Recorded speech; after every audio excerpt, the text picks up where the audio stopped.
than one of those. There we go. We fixed it. We're live on both. So I was over here like, There. yo, YouTube, what happened? YouTube's like, I don't really feel like it. I feel like it. Turns out, no, I wasn't live on either. Okay, yeah, now you're live on Twitch. I can see that one. Live on Twitch, we're live on YouTube. I'm looking for it on YouTube.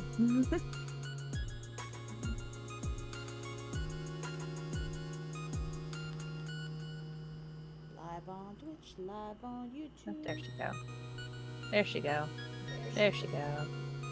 Oh, she blew. There she goes. There you go. We got the things now. Ah, man. Woo! Okay, I got water, I got a soda, and I got my energy drink. I'm good, I'm ready to go. Damn, she got the whole bar at the table. Let's go. I got the fucking Neuro-Spicy drink trilogy. Neurospicy drink trilogy. One of those being I'm sorry, water. what? Yeah, you know that joke where like it's like every like ADHD person has 3 drinks. You know, their water, their drink for hydration, their drink for energy, and their fun drink. Yeah. Trilogy. Which one's the... That'd be the soda. I was gonna say, yeah, she got water, energy drink, and a soda bun. Like, nah, soda's the hydration one. Maybe Water's the fun. energy drink was her fun drink. I don't know. She really likes monsters. Nah, that's her hydration drink right there. The energy drink. No, I Water's the drink fun drink. No. I drink plenty of water. I drink quite a bit of water, actually. That's why it's the fun drink. Alright, guys. Fun to drink water, Chad. Chad, it's fun to drink water. It's so fun. Because then you start realizing that not all waters taste the same. Yeah, I was gonna say, it's so fun that they make little rings to trick your brain into Facts, thinking though. you're drinking other stuff.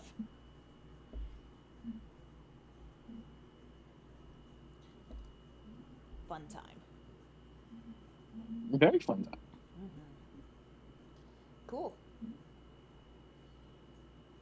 Alrighty, so everybody's ready. We can begin. I don't think we need that deep of a recap, but we can get one going just because. The session last is where we were setting everything up. This was the revelation that Spud was the one who was killed, and the party had spent the day and the oncoming days kind of prepping, waiting, to where they have eventually met the next of kin, Daisy. So until M comes back, we're not really going to have Daisy do much. Fair. This is going to kind of just be like a questionnaire, like kind of on the way thing. If anybody has questions about Daisy's upbringing, we can kind of, you feel free to ask it. We'll put a needle in it and be like, we'll wait for M to come back and she can answer it. Just because I don't have all the answers. So until then, we had left previously with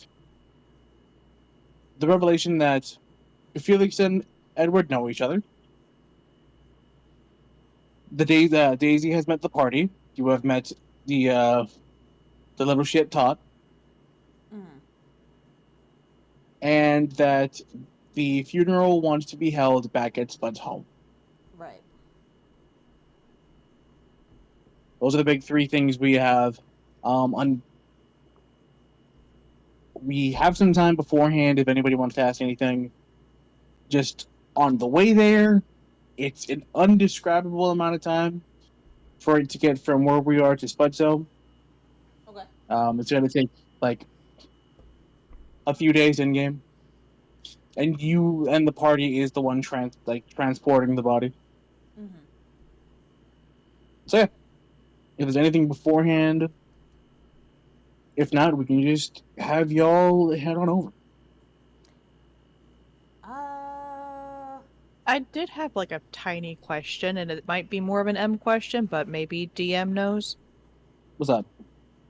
I believe Spud had mentioned, like Ghost Spud had mentioned that there might be letters for the party in Yeah, the box.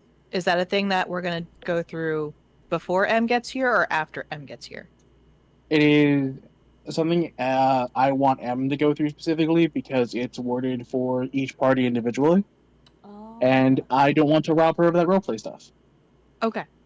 Fair. Wanted to ask because I thought I remembered like we each got like a No, no, you letter of some remember correctly. kind, Yeah, so I wanted to like that check. is a thing. It was a thing that I had alluded at earlier before M had gotten here last time, where it was like Spud had some notes written just in case something happened. Mm-hmm. Yeah. Okay. Anybody else? Can't really think of anything on my part right now. Yeah, me Not pretty neither. much good. Yeah, so like it's like I did kind of want to have Orsic talk to Varen before they left. That's crazy. You're not bringing Baron with you? Okay. Is he coming with us? I was under the impression he was He was. working I mean, and mad. he was under the impression he was going with you. Is he coming with us? Hell yeah, never mind then. He was under the impression he's going with you guys and then coming back with you guys. Bet, never mind then. At least that's how I, the DM, read it. Like, Varen was going to go and then come back. Sure, yeah, never mind. Just for support, you know?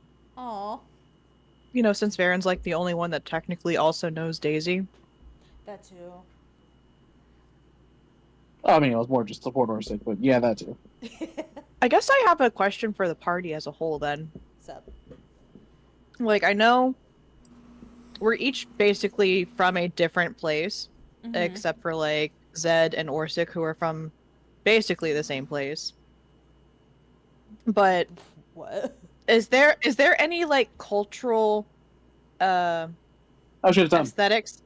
Yay, M's here. Is there any cultural aesthetics that will take place like in lieu of mourning like a fallen like either party member, friend, comrade, like Oh, yeah. Do you all have any customs that would yeah, just, like, that's the words. that y'all Thank would you. practice in, Well, for like, since Marcus is Greek originated, he would probably put his body there, like on a pyre with like 2 coins on each of his eyes. No, like for Spud specifically at this point, since we are the ones that are going to Spud's departing. Like, do we have any customs that follow that? You mean like his people? yeah, not like burial tactics or like funeral pyre stuff, but more like ceremonious departure stuff, right? It's like, how you gonna mourn? That's what she's asking. Oh, Because like for like as an example, I guess to kind of help you out, project. I had been thinking about it like this past week after finding out that we would have this session. I was kind of excited. I was Everyone thinking loves a that like funeral. because no, that is true. Because Storm is from more of a nomadic background. Like they don't necessarily have like a specific spot where they can like all go to bury their dead. So what they end up doing is they kind of have like a mini celebration party, and whoever is closest to the deceased then like kind of gives like a small like send-off concert. A send-off concert. I mean, you're gonna have drinks, there's gonna be partying, everybody's Yeah. gonna be remembering things, and then like it all gets very quiet for a little bit as somebody just kind of sends them away in song. Okay. That sounds sick.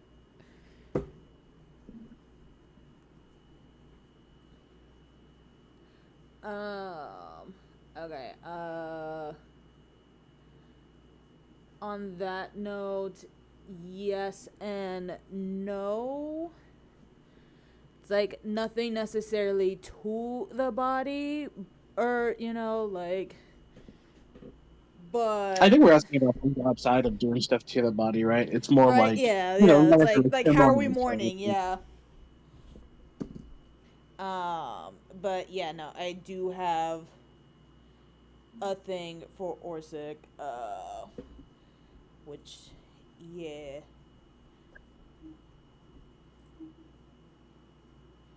Words. What? I know, I'm so good at them. Like, it's amazing that I stream almost Almost there. almost every week. And I'm so good at Word. It's Word. impressive. Um, Also, don't feel bad if you don't have anything thought out about this. It's yeah, no, it's you definitely know, like a you character don't have to flavor have anything thingy. thought out.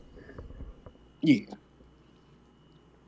But no, I do have a thing like planned for Orsic.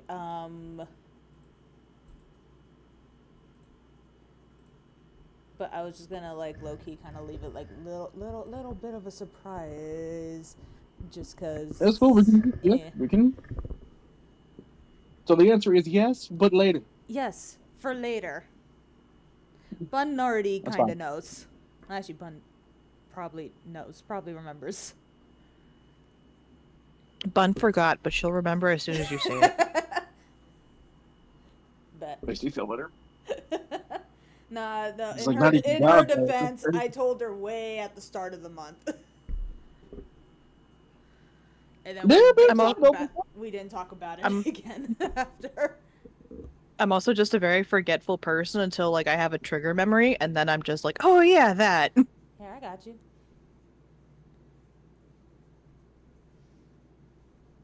I'm not sure what. I think Marcus is just gonna mourn his own way. I'm not really think Yeah. that much. It also doesn't have to be something like grandiose, right? Like it can be something small. Of course, it didn't send the thing.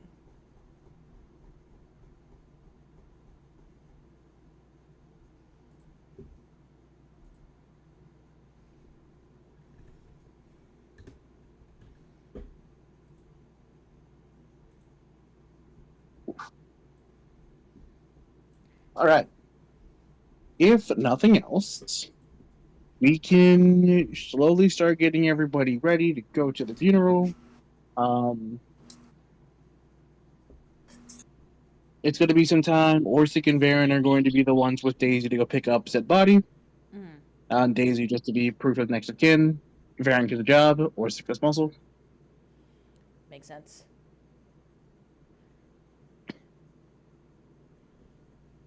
We can split it up so that that happens, and in the meantime, Bird, get the fuck away from my window.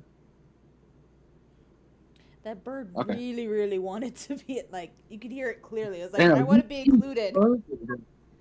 What bird? Like, shut up! I don't even know you. You didn't hear the Brandon's bird in bird. his window?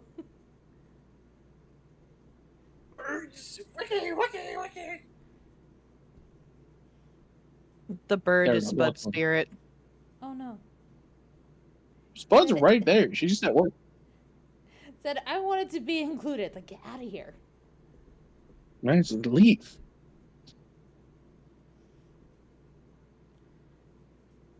But yeah, so yeah, we're gonna split it up real quick. Orsic, Daisy, Varen. We're gonna say it'll take like an hour or two at most. In the meantime, if there are anything really important that the party wants to grab as they prepare, the rest of you are also going to just go with Felix to go to the airship specifically.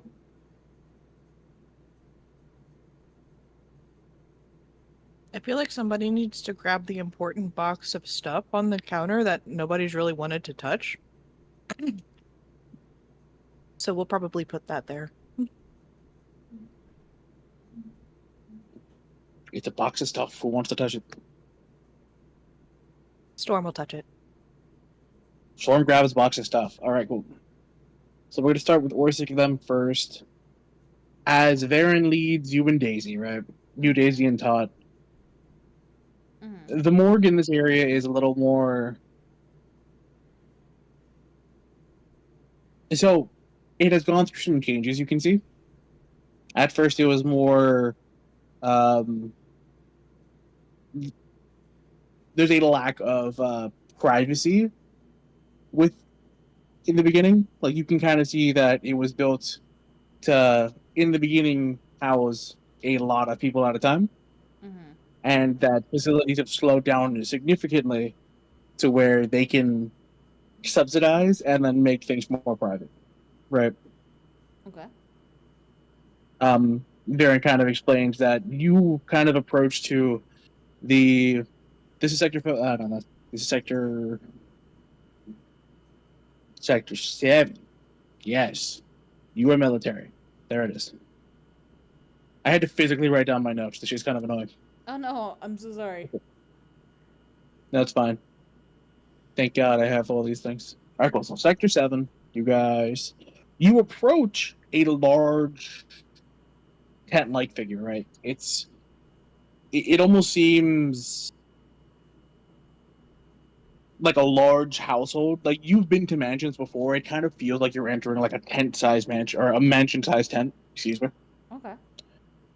It is massive in its stature. It looks roughly about like you're a tall dude for a dwarf. Mm-hmm. This is big for a tent. You can kind of get that vibe. Okay. But as you get in there, you see that a lot of it is. It seems a lot front loaded. Like it seems like there's just a bunch of people near the front, and as Darren leads you towards where the bodies are, it is very spacious. As in, like Spud has a section to just himself. Given that you at all had, or Varen had put in the word that you were picking up the body today. Mm-hmm. When you get there, you see a cold, lifeless Spud Oh. with both hands almost. It's as if he's.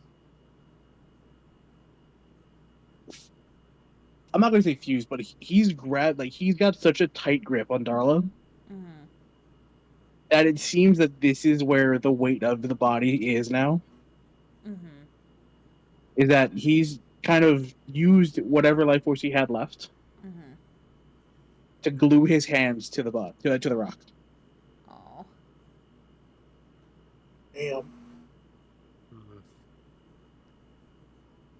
My feelings. But you see a slight smile on Spud's face.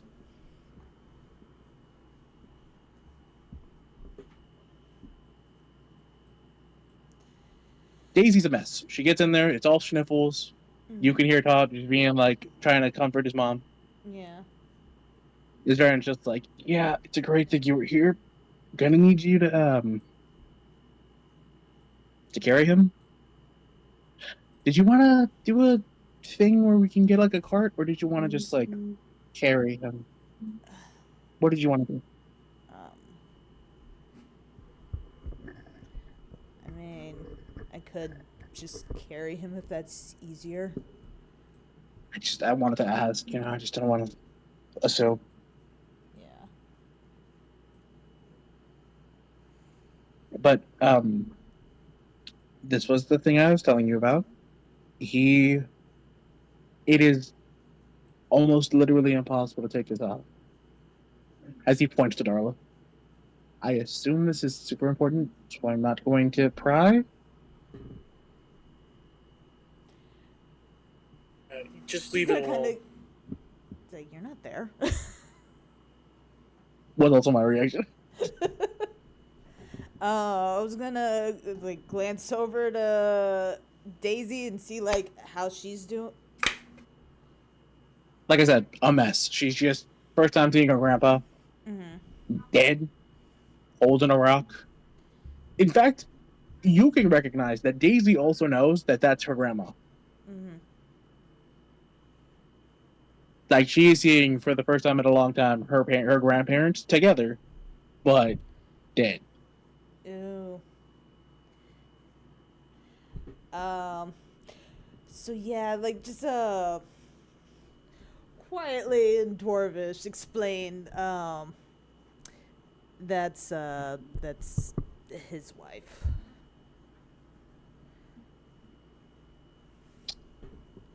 What? It's a whole thing that they do. It's her Yeah, ashes. so. Oh. Oh. Oh. Well, one, that's romantic as fuck, but like, two, like, oh. Yeah. Looks back over That's at adorable. Daisy. This now makes so much more sense. Oh my god. Okay, so I'm going to ceremony wrap him. It's going to have to cover his face. We don't want the outside world to tarnish the body. I'm going to preserve it as much as I can. We will do additional preservations on top of the ship, just to kind of slow down the decay as we then go. If that's okay with you.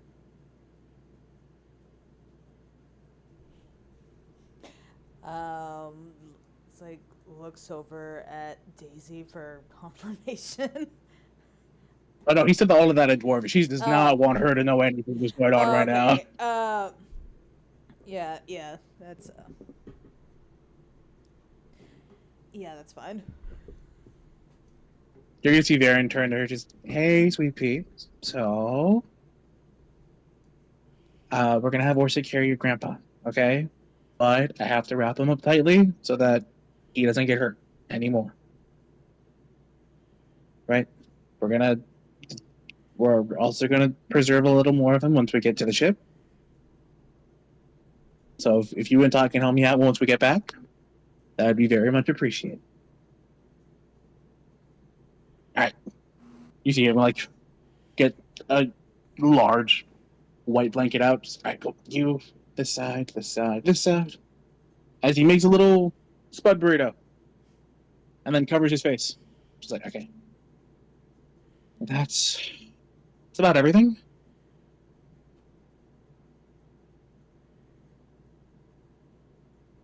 You're gonna bridal carry him or over the shoulder? I prefer if you bridal carried him, just because. Yeah. Yeah. Again, preserving the body. I'm just imagining like Daisy's horror if like Orsic were to just like fucking slug him over his shoulder.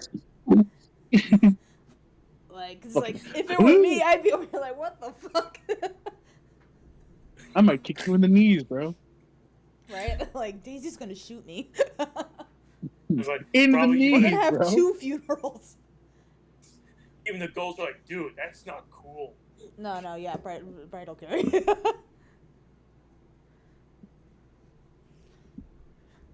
All right, cool.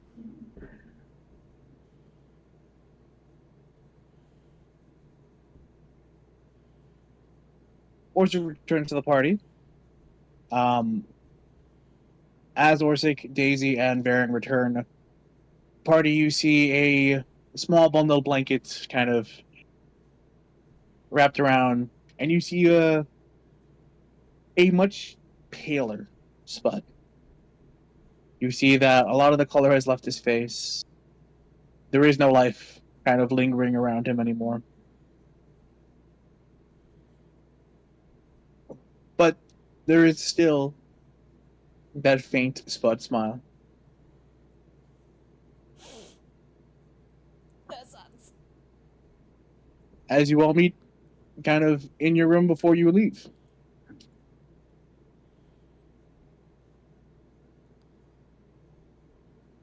So, I'm going to say it now. I don't think the Hot Pocket has enough space for everybody. Oh no.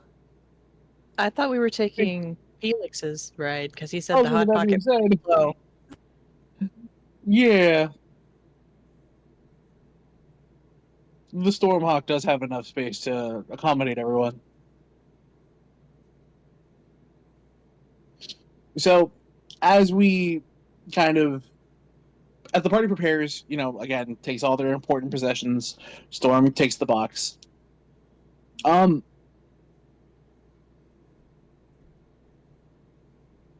Let's see. Is there anything here? There's no way none of you wouldn't, so as each of you take your first glance at Spud, it does come kind of as a shock to see how small Grandpa really is. We joked about it before, right? How Grandpa's small. He's child-sized. He's fun-sized, some might say. But when you take the life out of something, right? When you take all the aspects that made them alive, all the personifications, all the energy out of something, and you see what's left, it makes the space around them kind of that much more real. You know? You can kind of see, even as Orzik's carrying him, that he looks like a small child. In some cases, that's like a large baby, you know?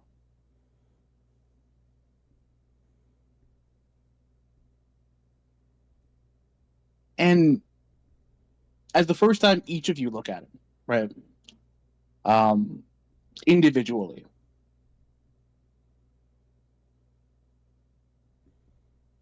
you kind of, there are parts that ring out to you, whether or not it's his mannerisms, his turn of phrase, even just maybe the way he was. There are parts of that hit you, kind of seeing him again, that those are gone. And so, as Felix does lead you to the Stormhawk, I imagine it's a much more somber walk, kind of like a long, silent march for the Motley Squad. Mm-hmm. And as you aboard, Felix's ship, he has rooms enough to accommodate all of you. And he has an extra room that he wants you to store Spud's body. You can see there is very... it looks like it's a contraption made to... What's the term? To transport injured individuals. You can kind of see it's like a medical bay. Yeah. But he asked you to place it there, and he's like, I'll be careful. But this is the best I've got. Outside of room.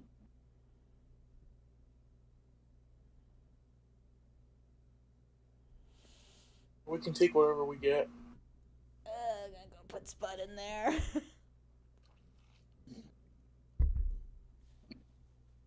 As you put Spud in there,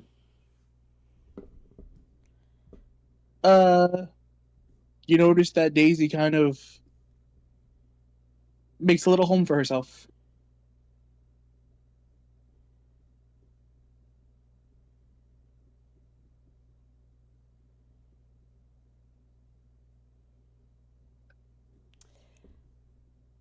Todd begins snooting the rest of you out. Yeah. Kind of light headbutts, just eh. Felix is like, this is my ship, dude. I know. Everybody else first.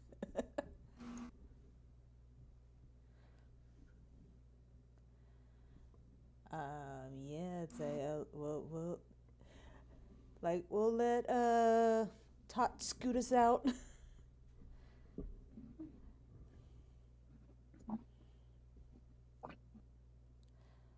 Leave Daisy alone. You see Varen go in and sprinkle what looks to be magical salt on the Spud.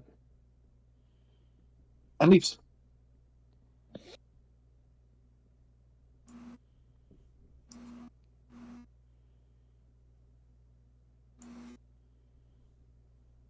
Oh, this is hurting. Yeah, we're really slow burning this one. But as everyone leaves the room, Felix kind of quietly gestures you over to the captain's quarters. You go inside. It's a very basic, like, captain's quarters. It's a big desk. He's got some files. Doesn't really have anything on the walls except for maps. But as you enter, he goes to the door and he's like, "So,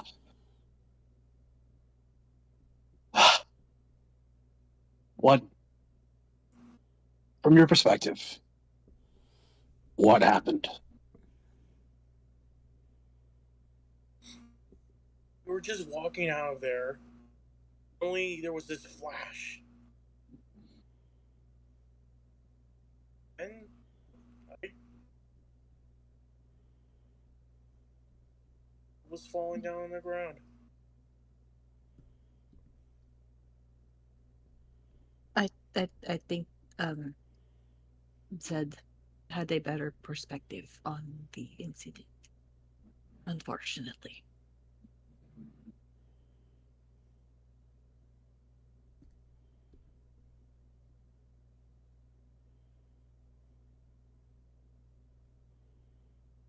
Wasn't too different from what Marcus said. Next thing I knew, I looked over, saw Grams. He was on the ground.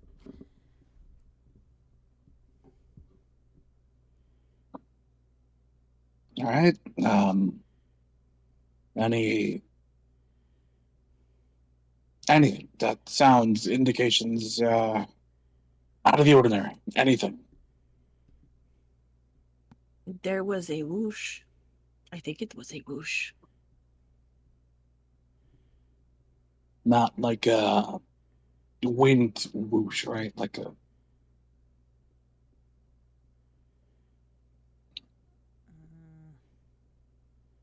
Out of character, you described it as like a howling sound, right? yeah. Okay.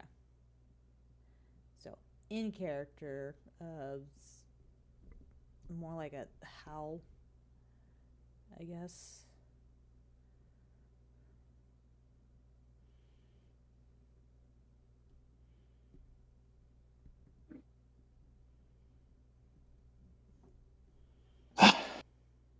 um.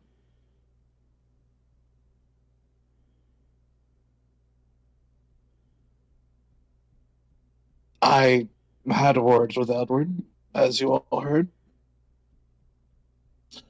He says this weapon is unique.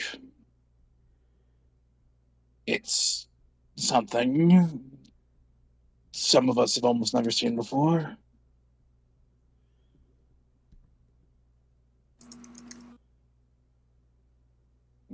But it seems they were really masterful with their set technique. It's hard to wrap my finger around what happened, but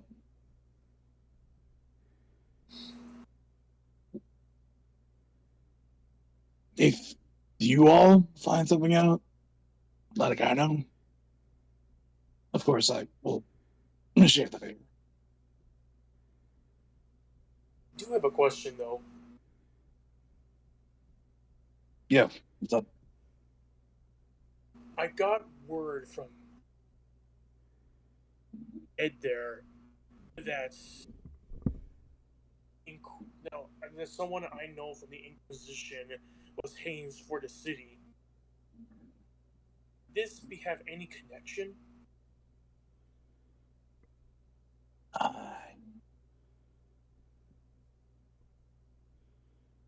From what Edward said, it seems the old man was targeted specifically. Why him? The next big question, I don't know why. All I can see, and all he and I could tell, was that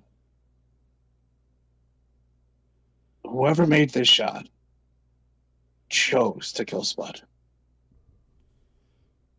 But they also chose not to kill the rest of you. If you want my opinion, sounds like he had a hit on him. But who would want to have a hit on Spud? Yeah. Spud had a history long before all this. Like, he was a bit of a, how do you say, outlaw. Like, someone from his past decided to come back with a vengeance. Think of how Maybe. old Spud is. That was so Think long of when he ago. was doing that, yes. Like, who would still be alive to hold a grudge? Maybe That not would- someone who is alive. Maybe a descendant of someone who was past tense. For breaking China? Seems a bit excessive. I mean, it could have also been for some kind of tax, not necessarily embezzlement or whatever they call it now, but didn't he stop people from being overtaxed? Maybe we may have to ask Daisy about it later. I definitely know this. If the Inquisition was ever involved, they probably targeted him because he was a morale boost. They want us to break apart in morale. I mean, he was also the only one that could see auras. Do not discount that either. Thank you for bringing that up. Now I'm making me think. Maybe it had to do with that Crimson Star thing. He was the only one of us who saw that vision of his. Probably they felt that he was a threat because he probably found the lead by accident. But he shared everything that he'd seen and knew of. So, like, why wouldn't all of us have been a target? We all know about as much as what Spud did. Maybe that vision that he had, maybe it was like a two-way street, as in like it connected him, but also connected the person that has this Crimson Star. Well, probably like it knew where he was, but not the rest of us. Spiritually, we're Or is dealing with soul magic. Sorry.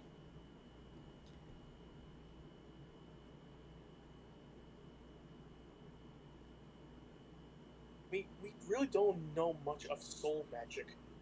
Perhaps what we should do after Spud's funeral is that we should look more into what soul magic is and how it works magic wise.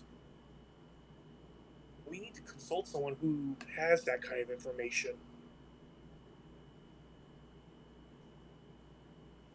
Orse is gonna look over at Felix. Do you know anything about a Crimson Star or soul magic or someone we could ask? I mean, you're not. Wait, Soul Magic, Crimson Star. There might have also been something about a blade with inscriptions on it. A Rudic Blade. Alright, I have an idea. He's a fellow adventurer. You've actually met him before. He's on Team Crisis. The guy Storm's I'll- gonna kind of lean over and go like, "Who's Team Crisis?" It's like, weren't they Uh, the pumpkin guys? Yeah, they're on. They what is that? It was a They while abstained ago, from the wasn't it? competition because they had won the previous year. Just so we don't have a series of champions over and over and over and over again. Yeah. Otherwise, I would be stuck there every year.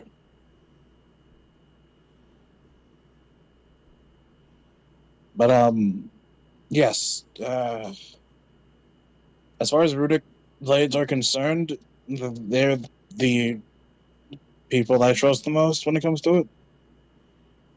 I can get you in contact with them.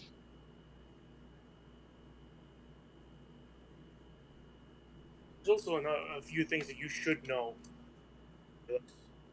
We did find some more information about the cult, and that they may be working on like gathering a power source for a giant mech. A what? Some sort of It is as giant Marcus machine man. says, yes. Zed, do you have the blueprints? Yeah, should. Yeah. It's like No, what the fuck's a mech? Is, It Giant is like a construct giant thing. robot thingy. It's a giant construct?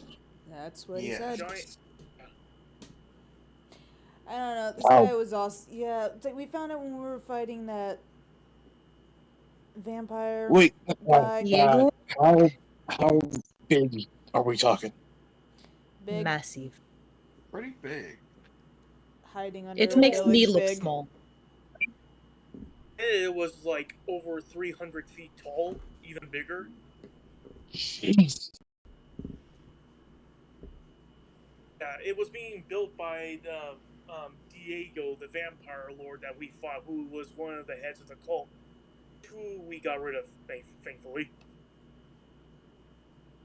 It was its architect, I believe.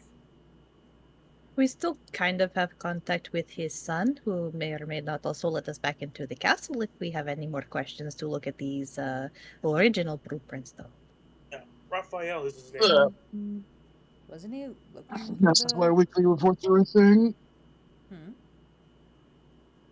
You see him like massaging his head like this is why weekly reports are a thing. We just got back and this is what happened, okay? We were in the Underdark. That's where we found them. Like we came And back. you were in the underground. Okay. Yeah, a lot has happened to us. Did we not mention the Underdark in our last update? You haven't updated me since you got here. I swear Wow. we've sent at least one letter. No. To be fair, we were very, very busy. Bitch, I'm busy. I feel like Storm probably just might have forgot and has definitely tried to been updating at least the Baron and whoever else. Maybe Patrick. I feel like we got our Imagine Christmas Patrick letters and Patmore. we were like, yeah, we'll write back, and then promptly forgot Never because wrote back, things yeah. happen. It sounds It's more been in like line with back y'all. to back. Imagine Patrick having more info about this than goddamn Felix. It's like, That would be Really? funny, actually. That would be so funny. what the hell, man? Felix goes back, complains about it. Patrick's like, oh yeah, Storm told me about that. He starts just choking her goes out like, back at what. your letters. Well, they're kind of private, buzz. You're I right. imagine Never him mind. just reading like You're those freak. letters like a soap opera.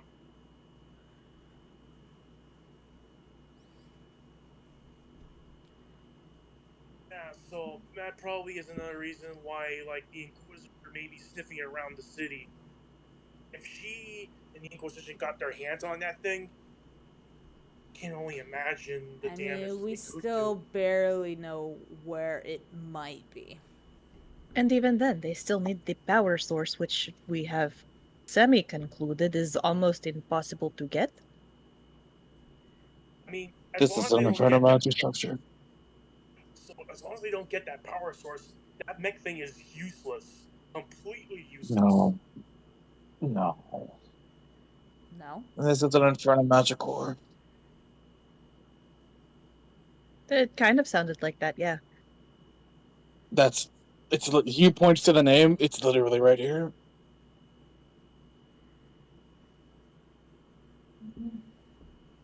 How did you end up with the power source? That is amazing.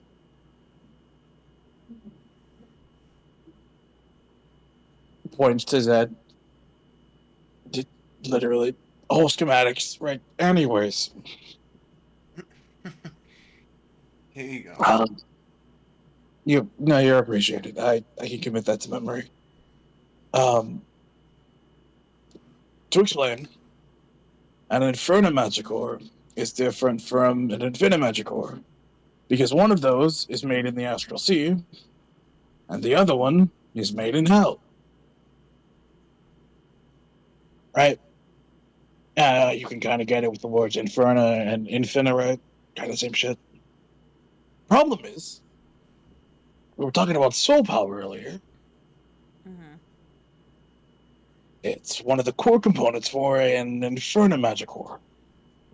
You kind of use souls as fire and you burn them. That magical output allows who knows what kind of bullshit.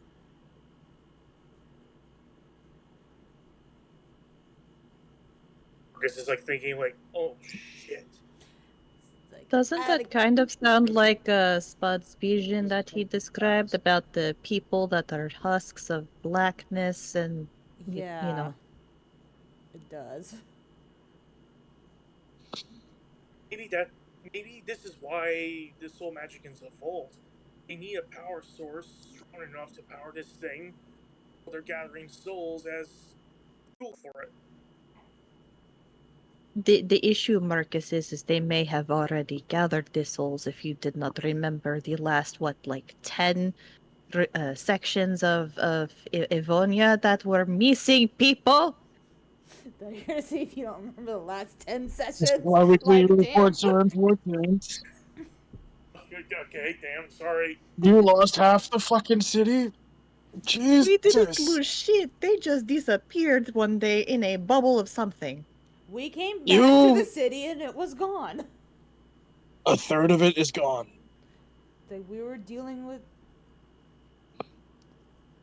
You don't know. We were dealing with another Tiamat head who actually turned out to be a sacrifice. So You had There's, like, left you left the city? It was on yes. an important diplomatic thing. And We you did- didn't tell us? Okay, I feel like we definitely sent a message about that one.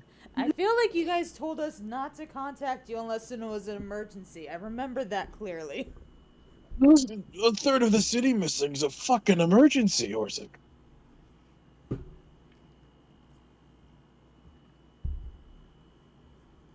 Also, did you say Edward had to fucking turtle up? Oh, he turtled up big time. It almost killed Marcus over here because he tried to touch it.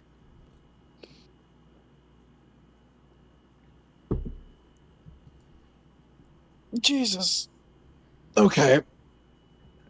So, Great debriefing. This is out of character. Like, Felix an is amazing constantly debriefing. massaging the bridge of his nose, just like, We're gonna give this man an aneurysm. There might be 2 funerals. no. For more reasons. He this level he can handle, but like, Jesus, At least parts of the problem are solved. Let's just okay. So we're it all back real quick. Okay. You went to the Underdark to stop a vampire spawn invasion. Apparently was an emergency, didn't tell us.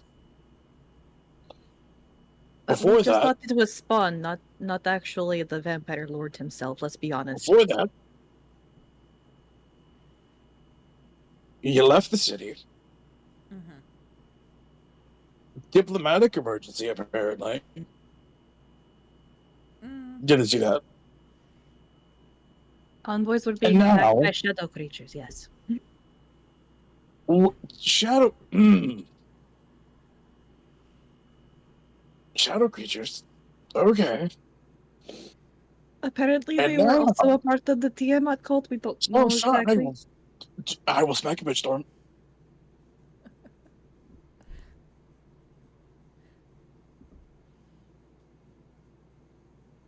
And now, you come back through after a week and some change in the Underdark, which you were at, by the way, Mm-hmm. It was a horrible time. and a third of the city is missing. And I don't hear about any of this until Spud dies.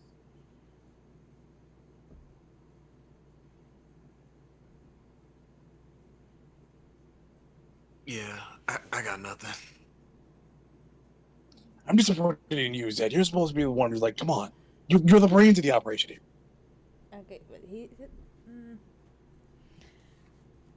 it's also Am I wrong? not his job. We Well- got caught up in the moment. Well, at least 2 heads of the cult are dead, and we have information on the third one thanks to Orsic. We know a lot about that third one thanks to Orsic. Real quick. I know too much. Just a train of thought. Just a train of thought. Follow me here. Okay. If you had 5 heads, and somebody cut off one of yours, would you notice?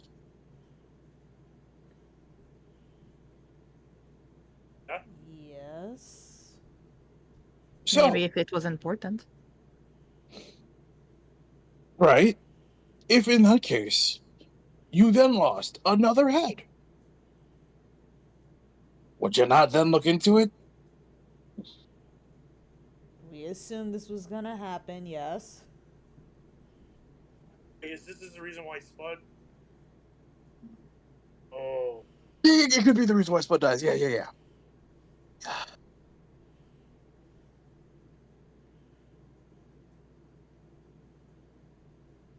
Okay. So, you've taken out 2 heads of Tiamat, apparently. Allegedly. Because you said that one of them is not as important. It Right. was implied. Okay. But then again, We felt Second he was might the have had the vampire bigger war, so ego. he was a little bit more of a part of it. They both technically admitted to being Tiamat cultists. Okay. it was implied. The guy we were fighting, though, was kind of pissed off that we were fighting him. I don't need the details for that one. That's just. You If think, felt just like, out of hungry, character? Out of of character, character. Diego was over here like, man, fuck that guy. Whatever. Get out of my house. I was gonna say, do you think Felix would be mad if we told him that we were basically escorting, like, a quote unquote priestess to like some high elves? Why would he get mad about that? I don't know. Maybe he knows them too. I don't know. Is this something about that ancient war that they had like a long time ago in that area? Something to do with soul magic? Okay, I'm not implying Felix is that old. Okay. He's not. Felix is just a dude, guys. Like, come on. He's just a dude that's been through some shit. That's why he smokes 500 cigarettes a day. He does not. It's half a pack at most. You know how like fucking expensive cigarettes are? That shit's hard to make right now.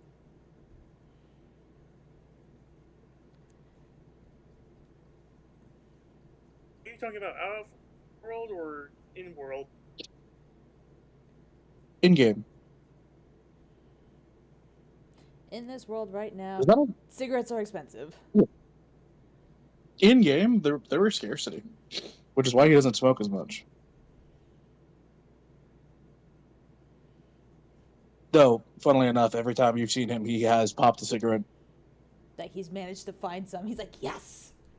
I think after his interaction with us, he probably is gonna smoke 500 cigarettes. Oh my god.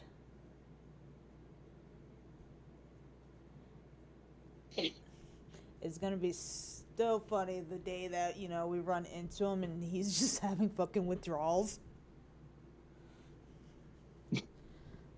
Good lord, that'd be insane. So that is not gonna be a fun time for whoever he's fighting.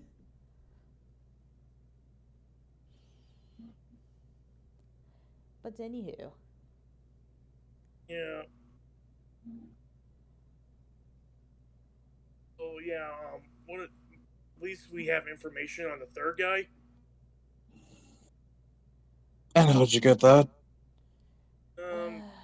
Orsic sold his I don't memories know. to somebody. That's why Varian is having a not so good time with him. I believe it is called a conniption. Felix screams in his hands. Just. Motley Squad. You've met a memory broker? I don't know what that We is. didn't Sure. remember what a memory broker was, but apparently. Yeah, the only idea what a memory broker is till now. You see him go to his desk, opens one of the drawers, gets the scroll out, goes to Oh, he's Orsic, gonna scream. hits his face with I the thought he was scroll, gonna opens scream it. in there. Oh, you stupid son of a bitch. Oh, you dumb son of a bitch. Looks at Varen. You forgave him? Hi, Varen. Out of character. Hi, Varen. Didn't know you were here too. Rolls up the scroll. Put scroll back. You cannot be fucking serious. Okay. Okay. So in the meantime, you've managed to liberate a city. Or not a city. A small town. On the outskirts, you said, right? Where this diplomatic event happened. You've gone to the Underdark, fought a vampire lord with his son, right? Wonderful. Yes. Came back. A third of the city is gone. And we're still treating that like a win? Or what's going on? No, Um, not No one said anything about a win. It was just we were real excited about getting this third of this third piece of the puzzle here.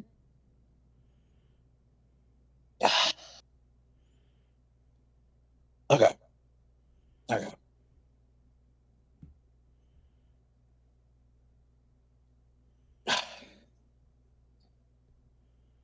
Look, just be careful. All right.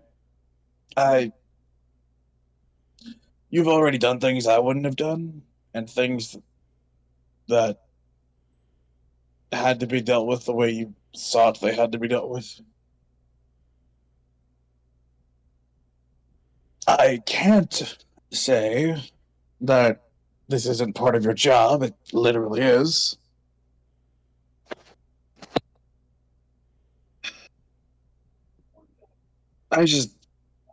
So much has happened. And now I have to make a report to the headmaster. So, when dealing with this next one, somebody please make a full report so I don't have to do more paperwork. We'll make a note of it.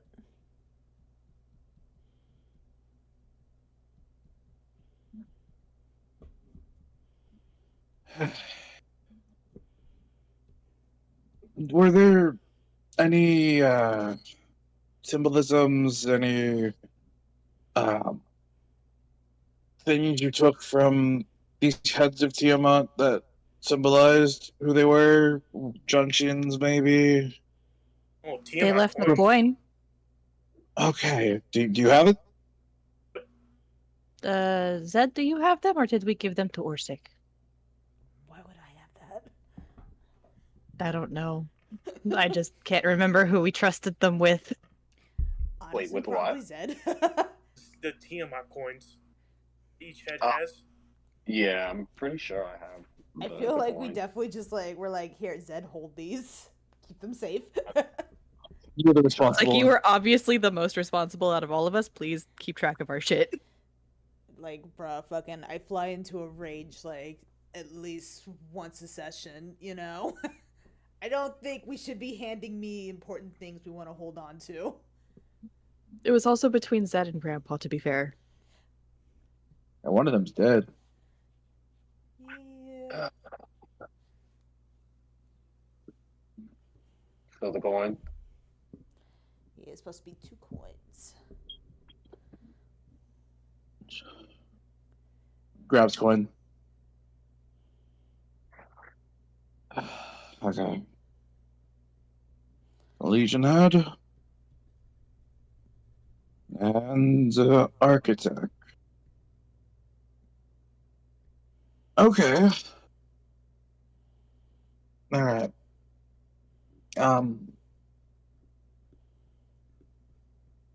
Which one was the not important one?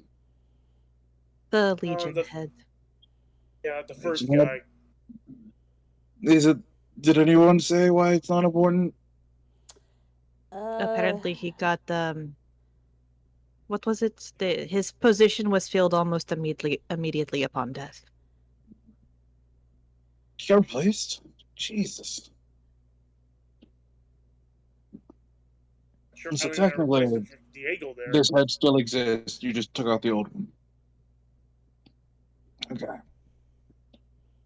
It Ugh. just sounded like that position. They were probably at going to least kill him always does anyway. That. Yeah.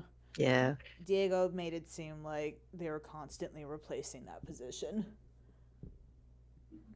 So this head is just constantly being replaced. All right. It's like Good an to know. inside joke being them.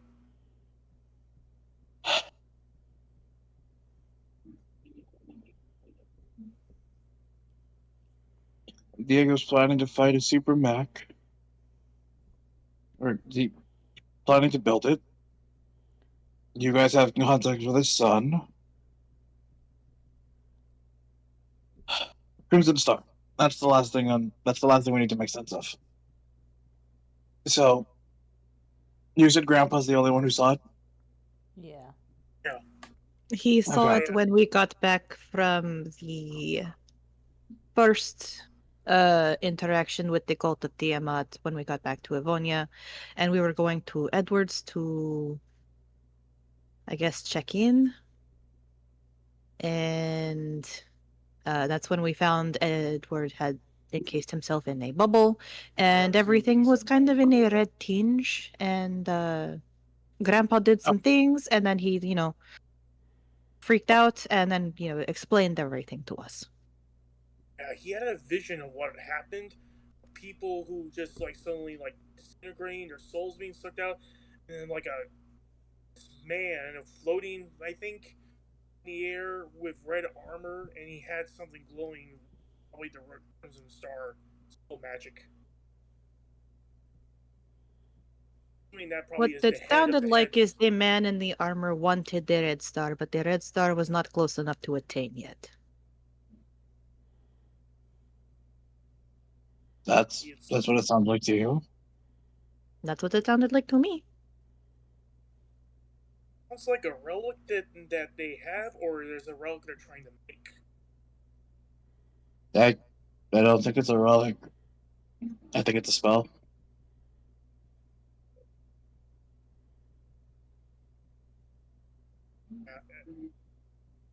I mean, Do explain. He was in the star's vicinity and wasn't affected. That's only possible with two things.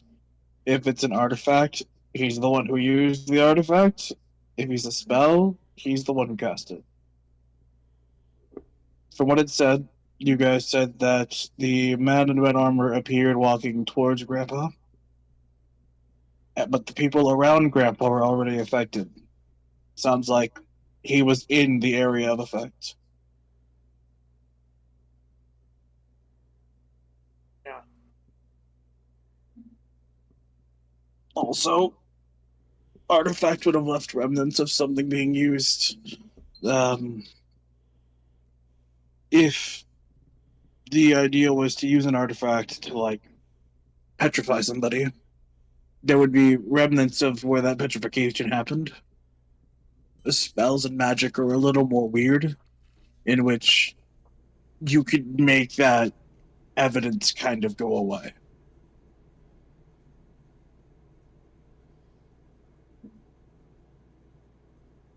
Well, us outside of the effect, I guess.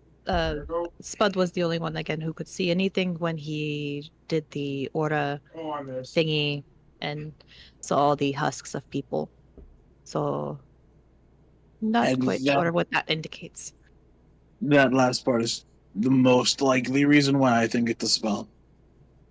He used to just cast magic in order to be able to see magic. The magical memory kind of just is the little bit of evidence we have. this is the sensing auras thing, right? Like he can sell different magical schools based on what he sees, Yeah. and then gets information based on what he sees, right? Some things are written fancily, some things are kind of crudely put together. In this case, it showed him a vivid memory of something happening. So it just sounds like the remnants of a spell to me.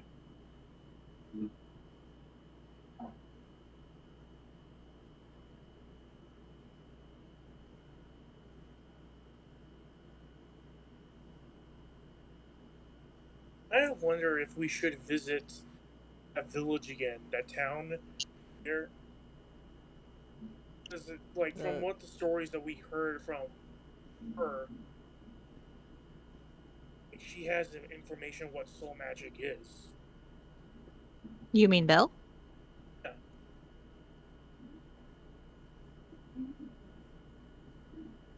I think Belle might have a hard time being in contact with, considering she's training to be a high priestess now.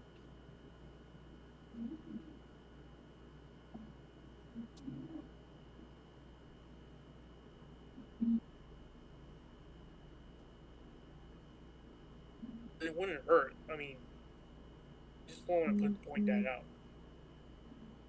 I mean, I guess we could try to send a letter. Whether or not it goes through is, I guess, one up to whether or not the military is still getting their mail dispatched, or two, or if, she is able to actually receive it during her training.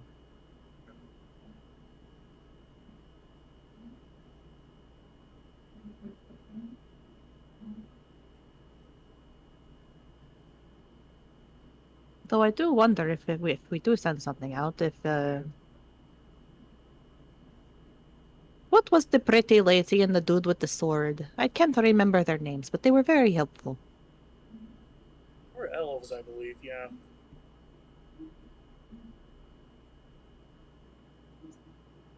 that was so Like, long out of ago, character but help? I don't remember. I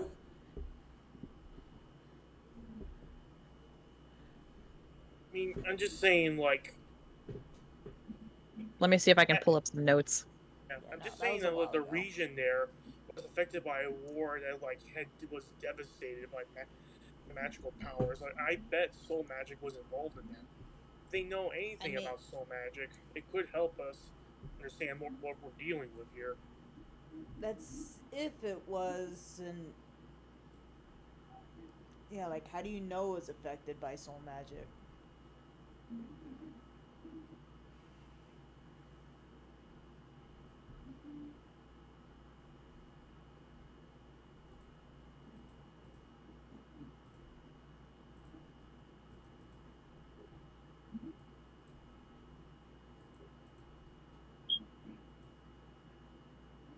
Okay. I mean, we can send a letter, I guess, and see. Worst case scenario, maybe we can just drop in.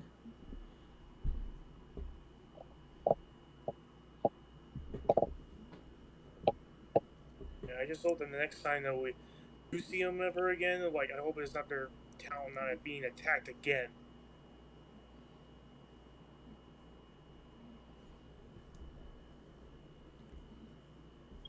Zolamar and Regina. Hmm.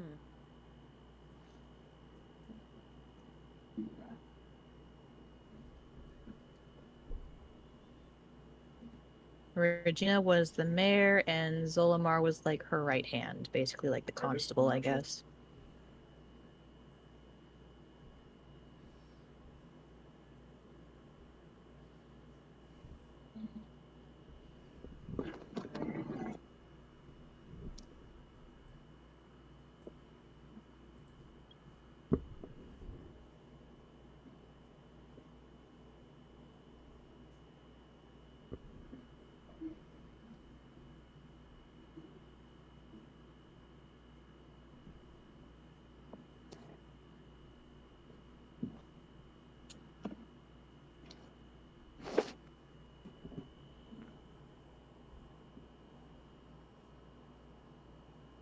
So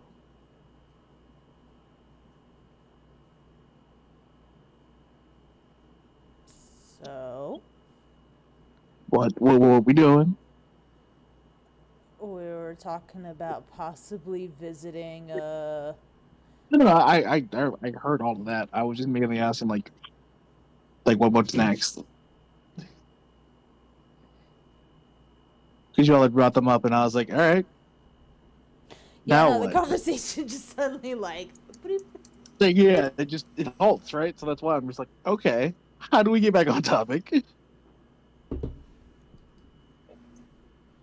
Maybe after the funeral, when we're heading back, we could like take a detour and check on them, and then if they had any info that could help us, and then we head straight back to the city.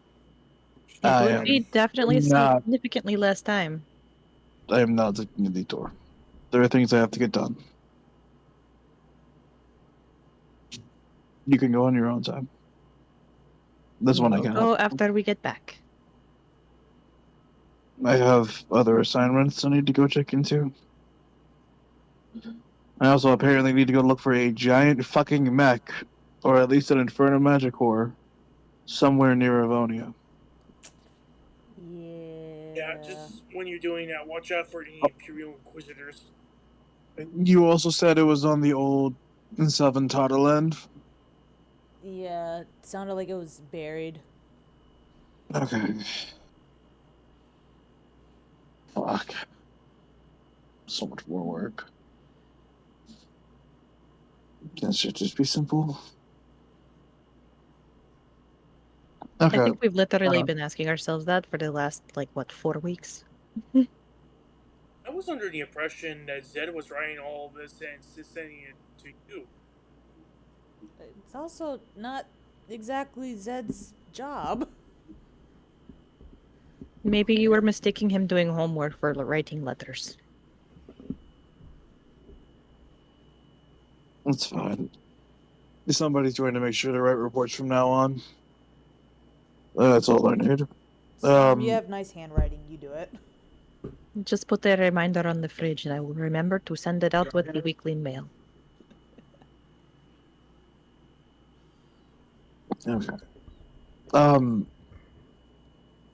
So yeah, after this, when I return, you'll get a send that a member of Team Crisis will be able to show up.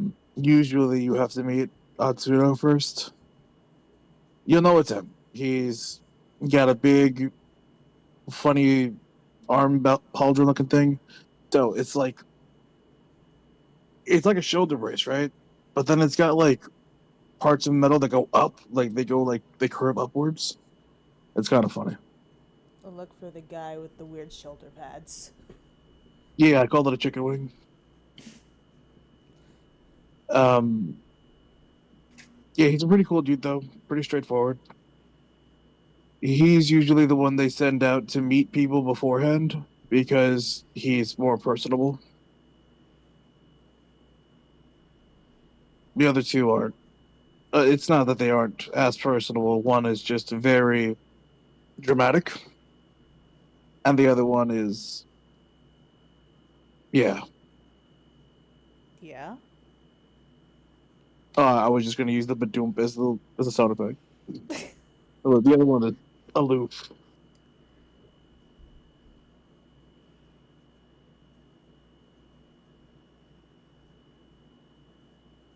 It'll take a little bit of time though.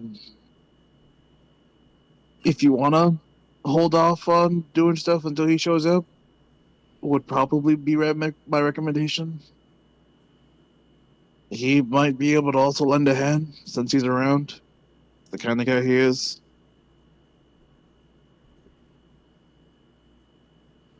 Honestly, doesn't sound like a bad dude to have if we go find that third Tiamat cultist. That's what I'm saying. He is pretty handy to have on the field. He's like one of you guys. Points to Marcus and Storm. He can take a hit, not like you, or like, but more like he's kind of just expecting that when he takes a hit that he can swing back.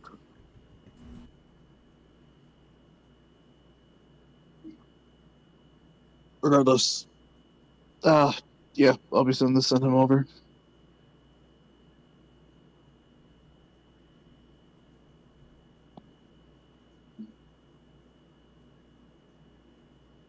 Outside of that, anything else?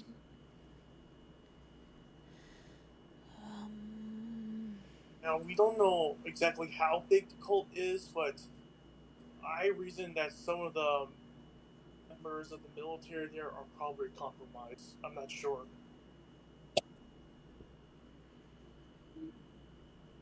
I like how we were probably like supposed to tell him something like non like threatening and just like our everyday stuff, and you drop, oh yeah, the military might have like a mole in it. We Yeah, never that's right. confirmed that either. We were just like, oh yeah, remember when Raphael was like, yeah, I don't really trust most of the military except for like 2 guys. And we're just like, there's a mole. The 2 guys you already talked to. He's like, I trust Dan and Iron Tech. Oh shit, those are the guys I talked to. Yeah, like before we tell Felix this, did we actually like I'm gonna say have no, evidence? just straight out. Yeah, like do we have some sort of evidence is a thing, or is this one of those things where like someone threw that out there as a joke and we've just been running with it? Wasn't a joke, but you don't have evidence. I was gonna say, I think we have like, I don't know if it's technically called You can think of it circumstantial more as, like, evidence. You can think of it more as like Raph threw out a lead that is like somebody in the military is moving weird. But you gotta find who it is though. Okay. I thought we also had like an inkling that something might have been going down like on the interior of the military after their like mail service was like being targeted. I mean, Or like their carrier service. I think But like we just didn't confirm assumed anything that yet. was- yeah, I think we just assumed that was cult shit. Because like that's when we went to go and help Belle.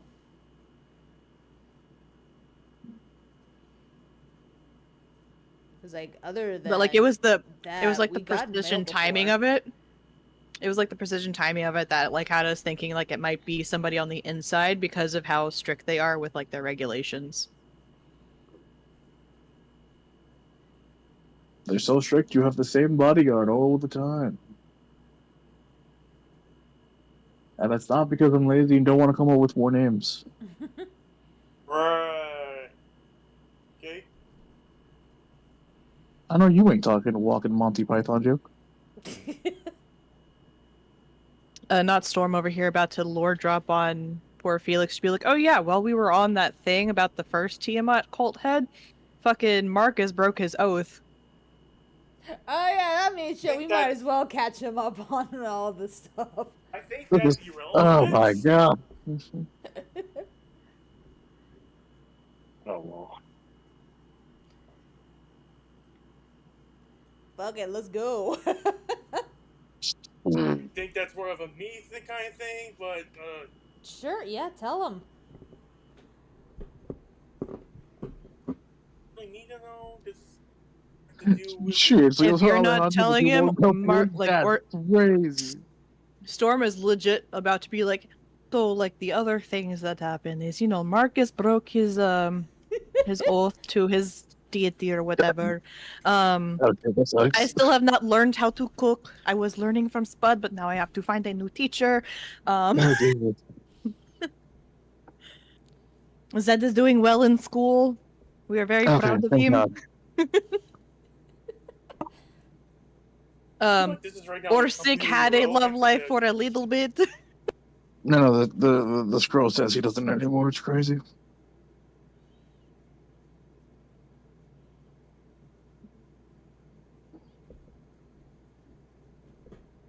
But no, that's all I have. That old part was like irrelevant to what's really going on, but okay. I think you necessarily needed to hear that. He asked for updates. I gave him updates. It's alright. Not the first one to break your oath. Sounds like you're doing okay though. Yeah, like it's a whole thing. I didn't know. Did you I want to broke it tell till I him the realized name it of the was dragon you have a new oath with? Dragon? Storm just over here like, I'm telling. There was a whole incident, you know. No A douchebag. sugarcoating. You tell him. The fuck? Let's just say that right now I'm trying to get out of it, and I found probably like a new god to help me out of here. So I What probably have is to the go back to that dragon's 1013 name? Harry. You said there's no fucking way.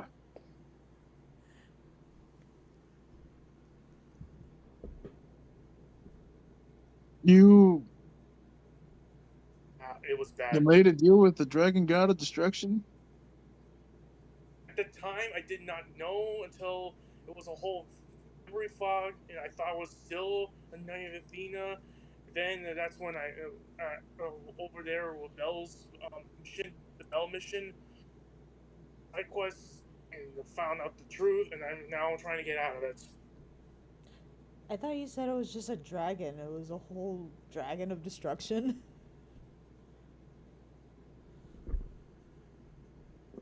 Oh, so you don't know what Garrick is. Oh, that's fun. So the way the world works a little bit, right, is that there was at one point a dragon war, right? You guys have heard of it. Kinda. Metallic and chromatic dragons usually go at it all the time just because they're usually good, evil, yada yada. Um, some dragons are born with the ire of of some of the dragon gods. Two of them being kind of like the most important, right? Bahamut and Tiamat. And Garrick's is obviously a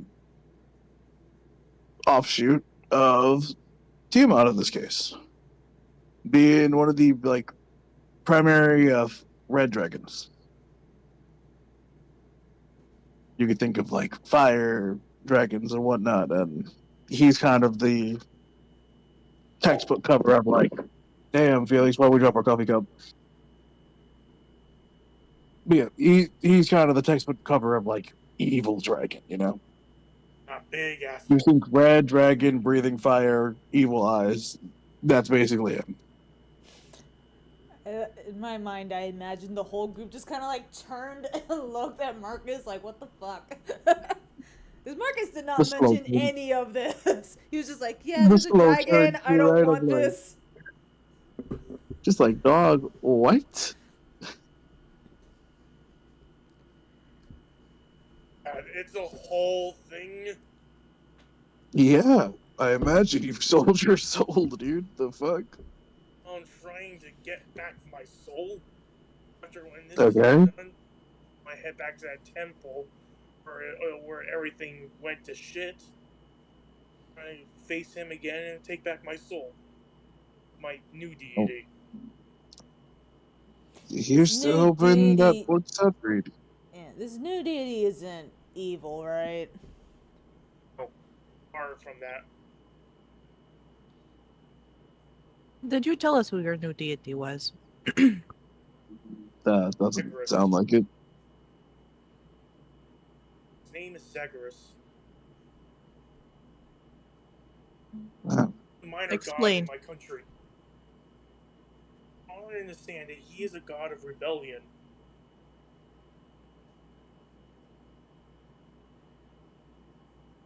Sounds like a pretty chill dude. After talking to him. Oh, hopefully, like, when this is all over, I'll get ready and go back to that temple, take back what I lost, and I'm now going to be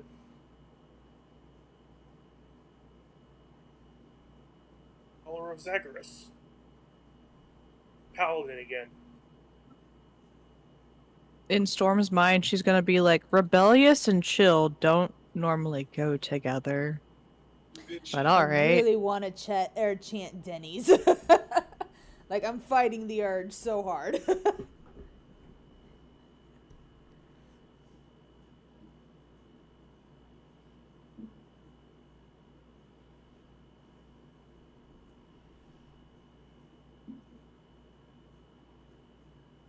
I do know is that it will help me. That will be his paladin.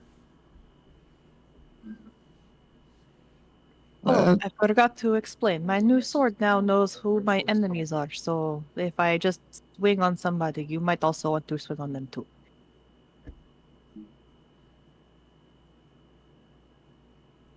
How the fuck? Betty was very generous, and she heard my heart cry, so she bestowed upon me the ability to know my enemies. Right. Okay, yeah, I got it. Oath sworn, whatever. It's like, okay, God shit, cool. Yeah, just, gotcha. Alright, never mind. Okay, I thought it was gonna be something cool. No, it was just blessings from God. Okay. You should have seen Edorsik was there. I think he had a good time. I was very First, confused. You seem to be in most cases. It's more confused than usual. Ah, women must have been involved.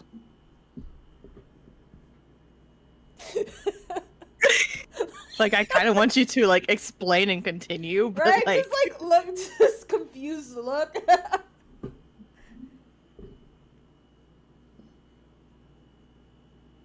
I just think it'd be funny to be like, well, there was a woman, but there was also 2 men and a piano. Where were the two men?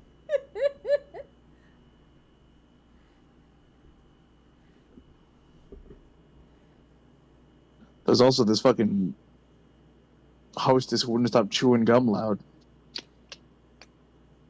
Type shit. Yeah. It was funny. I did it just to irk Guma.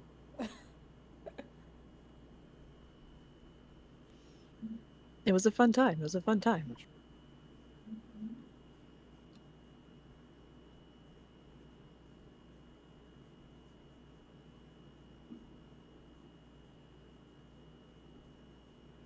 Yeah, I think that's everything really.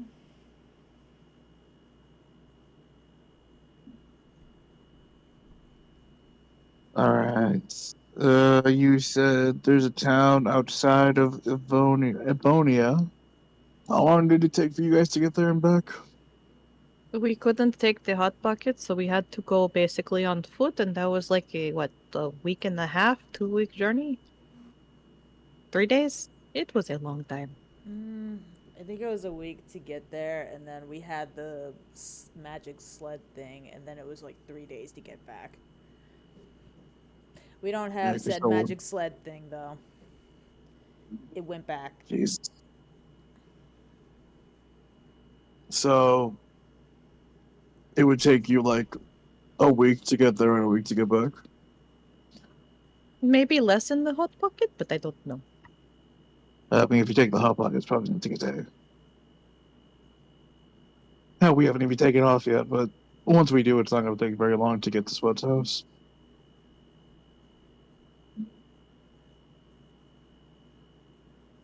How far does he live from here? Oh, from here it's pretty far. Like it's over the mountains, back towards Livonia. Mm-hmm. Thing is, my ship is pretty fast. Oh. Yeah, that has to be. I kind of have to be in too many places at once. Seems that way. Which is why, once you guys got promoted, I didn't have to be here. So, kind of helps out. It's also the same thing with Team Crisis, right? Like, they're also out and about. Dimitri used to be out and about, but then he got lazy. I thought he was running a bar. That's why he's lazy.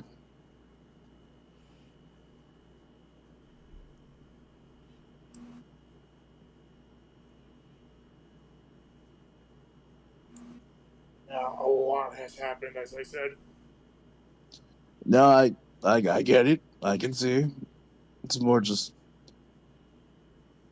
having to describe all the things I need to. I then also have to explain to Headmaster how this works, where you guys are at currently. Then I have to debrief Atsudo So I just uh, be careful how you move in the future. Things take time. That being said, I'm gonna go to the rig now. Uh, fire this baby up.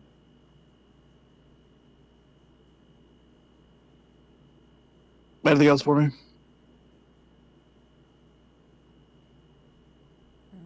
I think that's it. Do you all have questions for me? Yeah, because of how big this is, are we expected to get like any extra help? Guild? Dependent on how bad things go, we can send some people to help. For instance, if I can't find that core and the mech spawns, you could expect me and Dimitri to pull up. Good to know. Is there a way we can contact you faster besides letter carrier? At the moment, not really. Though I could probably tinker with your guys' communication device, expand it a little bit. The thing is, I'd have to be on the side of the mountains. There's a frequency jammer within the mountains.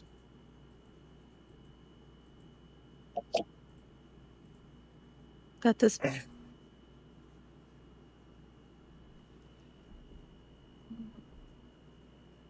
It said there's some Thunderrock that lives there. I haven't found it yet, but once I'm able to, then we can establish a line.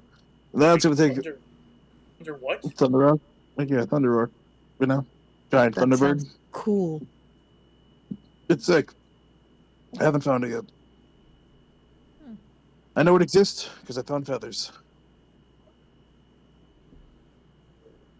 Just watch out for any inquisitors. There's just an empty blank of like, I wish a bitch would.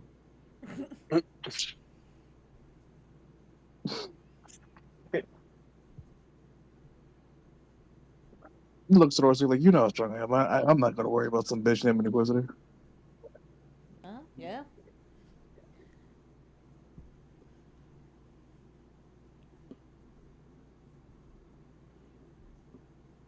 But yeah. So depending on how severe the emergency, you could expect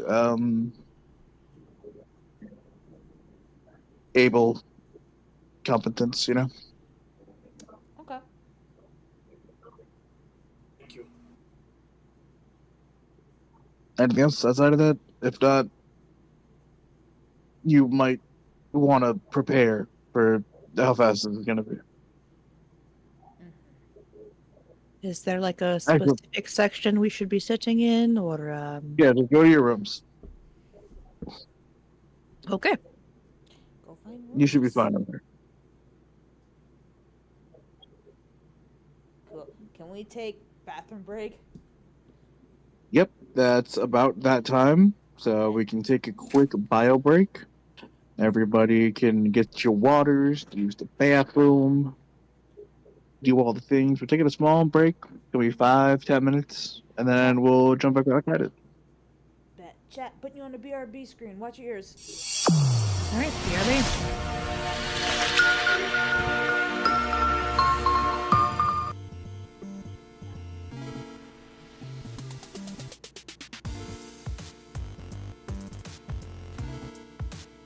Dude, if any one of my plushes ran across the room, like in the middle of the night, I'd probably just burn the whole house down.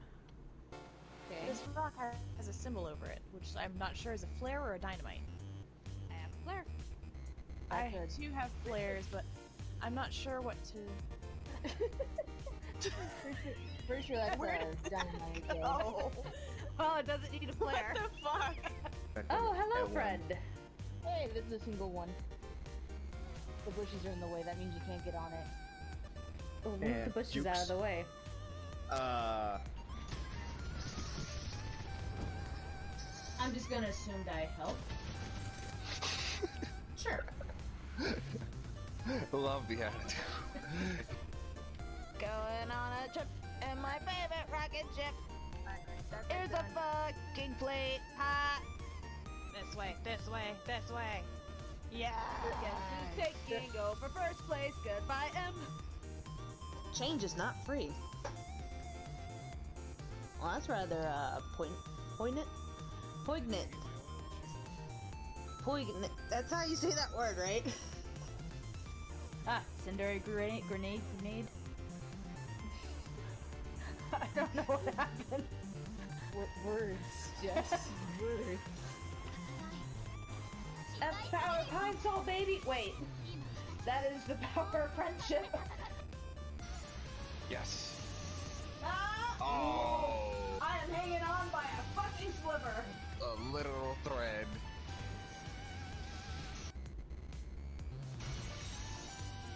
Wow.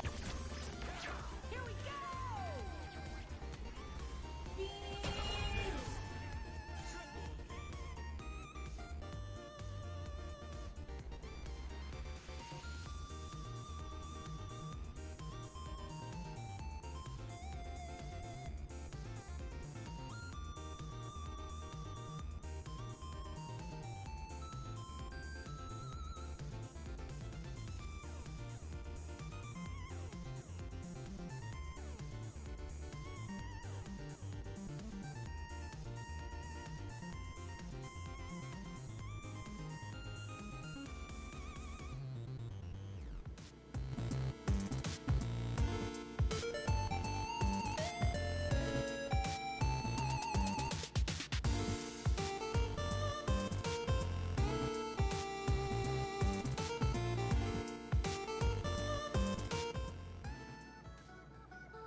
Heard you want to take us out the game.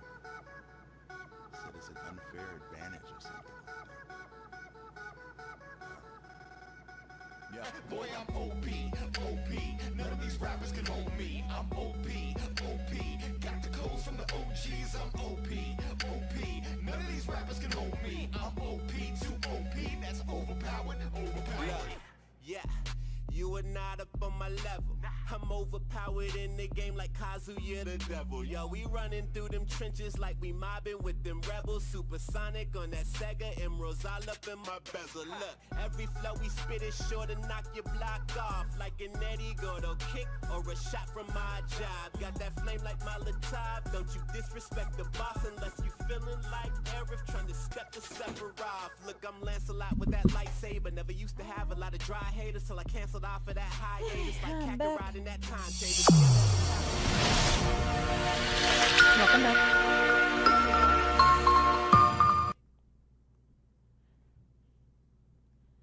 Like, Ray is looking so nice.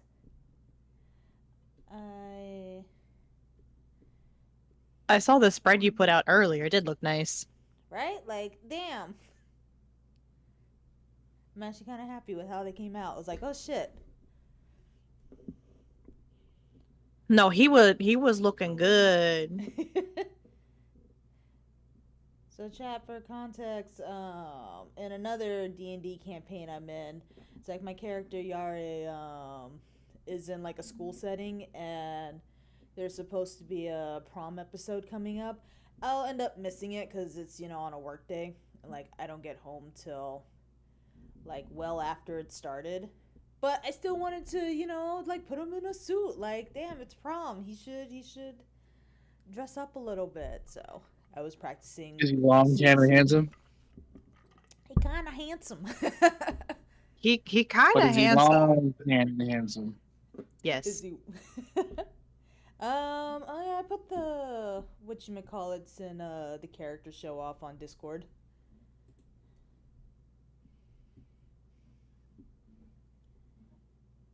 I really need to. I want to like redraw that fucking picture of him and V though, because looking at it, I'm like, I could do so much better now. That kind of like I could do better. I should redraw it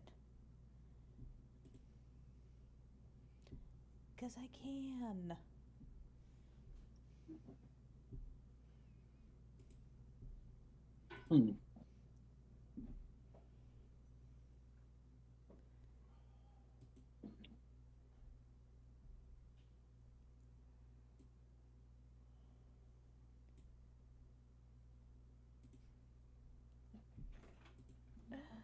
Em's here. I'm here. She got some chicky nugs for the funeral. Yay. Oh no, she's here. Everybody run. Session over. Felix was kind of cringy. What's up? As in hearing you guys talk to Felix on the ship was a bit cringy. It's just like, oh my god, no one's been telling Felix anything this entire time. It was a little painful. What did we not? What did we miss? I was gonna say, what did did she hear everything we told Felix? We didn't tell. We told him everything that happened. Yeah, no, like before this. Oh, us not telling him? No, yeah, it's like I feel like that's just how this fucking team operates. We just like keep forgetting shit, and then everything happened in such quick succession that because we literally left for Bells, came back. City was partially destroyed. Like literally a day or two later, went to the Underdark. Came back from the Underdark. And then, Spud got shot. Mm-hmm. And now Felix is here, so again, I think it's a mix of I was like, dude, listen, it's been a wild ride. It's been a since we got wild here. ride. Also, hold on. We gotta switch microphones real quick. Chat, 1 second. So we don't get the echo. Mm-hmm. Hold on, make sure I'm muted. Hold on a second. Yep.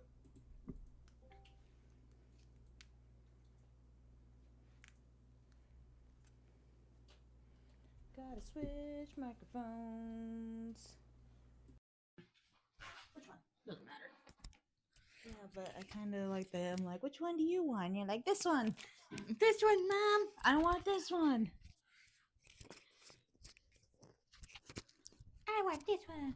Alright, let me go ahead and mute you on this side. There we go. Because then that's going to annoy the shit out of me. Alright, are we taking like a break or something right now? Yeah. I had to... We're on like a 5-minute break. Yeah, we're on a bio break. Okay, fair enough. But yeah, no, we fucking... we straight up just forgot. I think we to gave mention Felix like everything. unintentional PTSD from everything that we just did, plus We whiplash. borderline gave that man an aneurysm.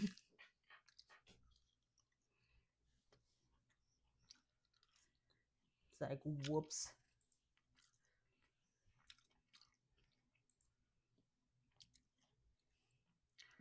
Let's Whoops see. is crazy.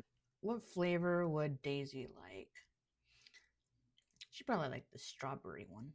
Strawberry crunch.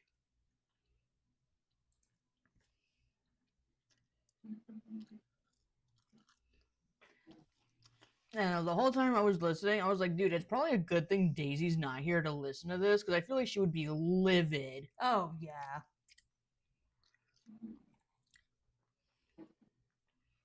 Oh, shit. Well, no, we're not really rolling for anything.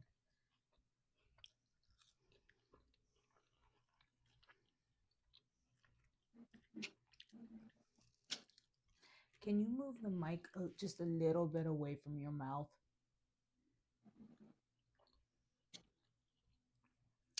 Give me my phone. No, not you. I think she meant M. Oh. It's in my shirt. I can literally hear you smacking. My mouth is closed. I could also hear you smacking. Fuck you guys. What'd you say fuck me for? No, I didn't say fuck you. I said fuck you guys, the ones that just talked. Out here catching strays is crazy. I know, right? You guys are gonna go in my boobs then. Okay. Hang out in there. Better?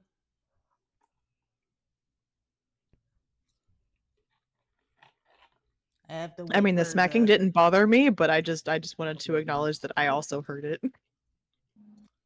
Just wanted to tag team on M. That's crazy, bro. No, they're just wow, that's crazy. It's like, I mean, like you already know that it does like kind of bug me. Like I don't like hearing that sound, but B is just because like I have my headphone in so I can hear the stream, and it was kind of loud on stream. So I was like, I don't know if you want You know, people to hear that.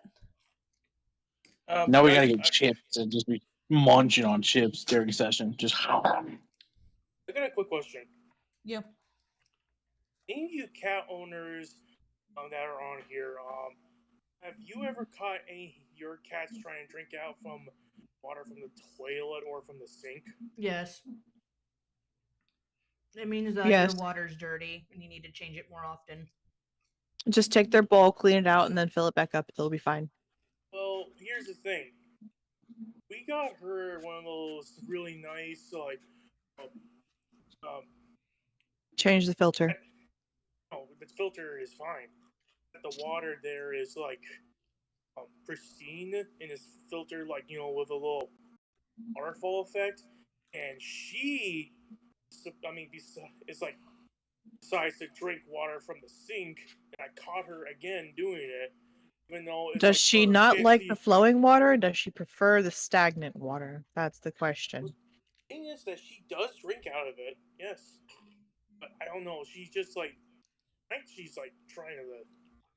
My mom caught her like drinking water from the toilet once or twice. Like, I don't know what that is about. Maybe she just likes toilet water. Yeah, that's what I was thinking. I was like, maybe she just likes the tap water. She doesn't like the purified water. Oh no, just like the toilet water's got a tang to it. Oh no. All Like, I yeah, can look at say that is, spice. Like, girlie, that's probably chemicals. Don't drink that. Now, all I can say is people make sure your use toilet's that to clean. shit and piss in there. I mean, yeah, I know dogs sometimes do it, but that's a dog thing. Cat Yeah, but dogs just kind of do that because the same reason. Like, they're just like, I don't like the water that's in my bowl. Or I'm really thirsty and the water in my bowl isn't there yet, so. I've never had any of my dogs lick out of the bowl. I'll be honest, bro. I've never had that issue with, like, whenever I I did would have smack dogs, them. because. Yeah, like, I would make sure like, when I had dogs, like, that their water bowl was, like, full and stuff, so I never had that I'm just issue. asking this because, like, I just don't have that kind of experience with, I don't know. What I'm trying to say is that, is this, like, a normal thing for cats to do, or is it just, like, a cat thing that, like... No, I'd say it's pretty normal. My cats try to do it sometimes. Each cat is unique in their own quirks, but yeah, that doesn't sound abnormal, honestly. Yeah, you just gotta find out why they're doing it, and then you'll understand them better. To be honest, I think she's doing it because she's lazy. I mean, she is an older cat. She's, like, on the counter there. That the filter... So maybe more water bowls? You could probably move, if possible, move the filtered water bowl to like the floor.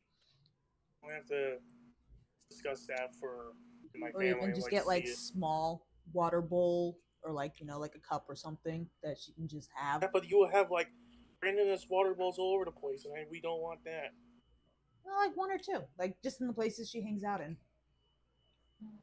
Because if it's just her being lazy, lazy. If it's just her, being tired because she's older. Her being extra. Yeah. Like her being a little, like, that's a better way of putting it. Yeah, if it's just her being extra because, she's a little older, like, Queen Bee over here, like, just. Yeah. Just be thankful she's not picky. I have a friend that has a cat, and she's literally gone through like every brand of cat food available, and she likes one particular flavor from one company, and they stopped making that flavor. Oh no! So, like, what is the like? Does the cat eat, or does she just like kind of pick at it? She basically like refuses to eat, and occasionally she'll just sniff at it and then go, "What?" Oh. So she like real queen bee shit over there. Oh no! What's your friend doing about it? She's still trying to continue to feed her. I think she's finally gotten used to it, and the issue might have actually just been that her litter box was giving her anxiety, so she didn't want to eat because she's starting to eat more now. Oh, okay. Interesting. Or I would also be scared to eat if I hated where I pooped. Yeah, what was up with the litter box? We think that she just had like an issue because she moved from like an automated cat litter box to like just a regular box with litter. She's just over here like, Priya why is Donna. it not moving? Oh no, Why is it she not likes the moving? box that doesn't move. She prefers that one. She Oh, okay, hates the the issue other was one. the auto one. Okay. Yeah. So then it 'cause was like, she why is it apparently moving? no, she's apparently Also, also it's gone more- from like two kitty dumps a day to like 7 kitty dumps a day from transitioning from the electronic to the regular. Oh my. Damn, It's not that adds. protest. Yeah, she's like Yeah, this is different rich. persnickety. Like she's a princess, and now she's being treated more like a peasant. No, it sounded like she didn't want the electronic stuff, and now things are good. Yeah, she's doing much better now. So my boys are fucking gremlins. It's like I feel like I could put anything in their bowl and they'll just like food. Basically, yeah, that's how my cats Yeah. are too.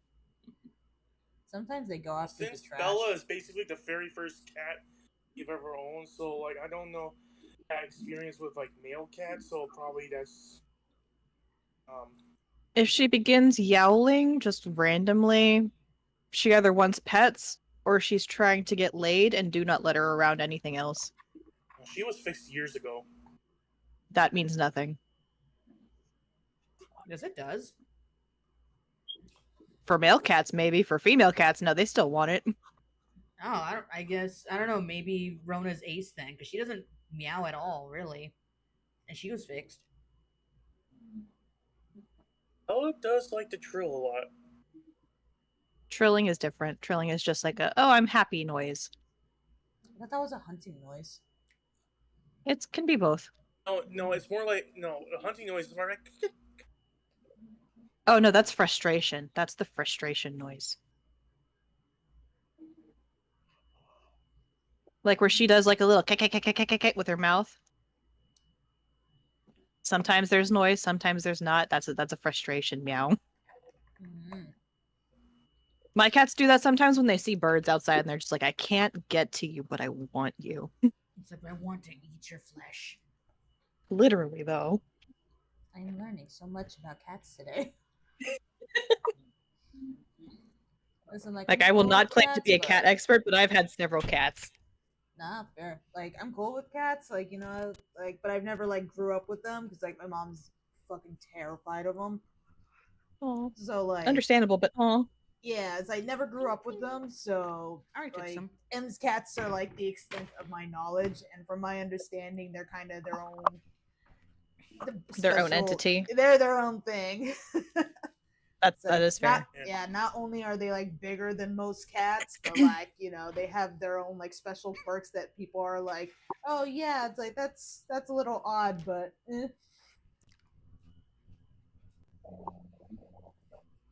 so you know. Just to let you know that sometimes there will be a situation where you unexpectedly become a cat owner. No, Yeah, that will not be happening to me. I am allergic to cat pee, so. Well, that would happen to us. That's how we Nah. got Bubble. Yeah, That's okay. I'm allergic to cat pee, so it's like that will not be happening to me. This is the closest you get to being a cat owner. Mm-hmm. Like I'm All right, not is allergic everybody to back? cat. Yeah, like I'm not allergic to cats themselves, and you know, like I like pet the cats here and there, but like, yeah, I get insane migraines like when I'm around their litter.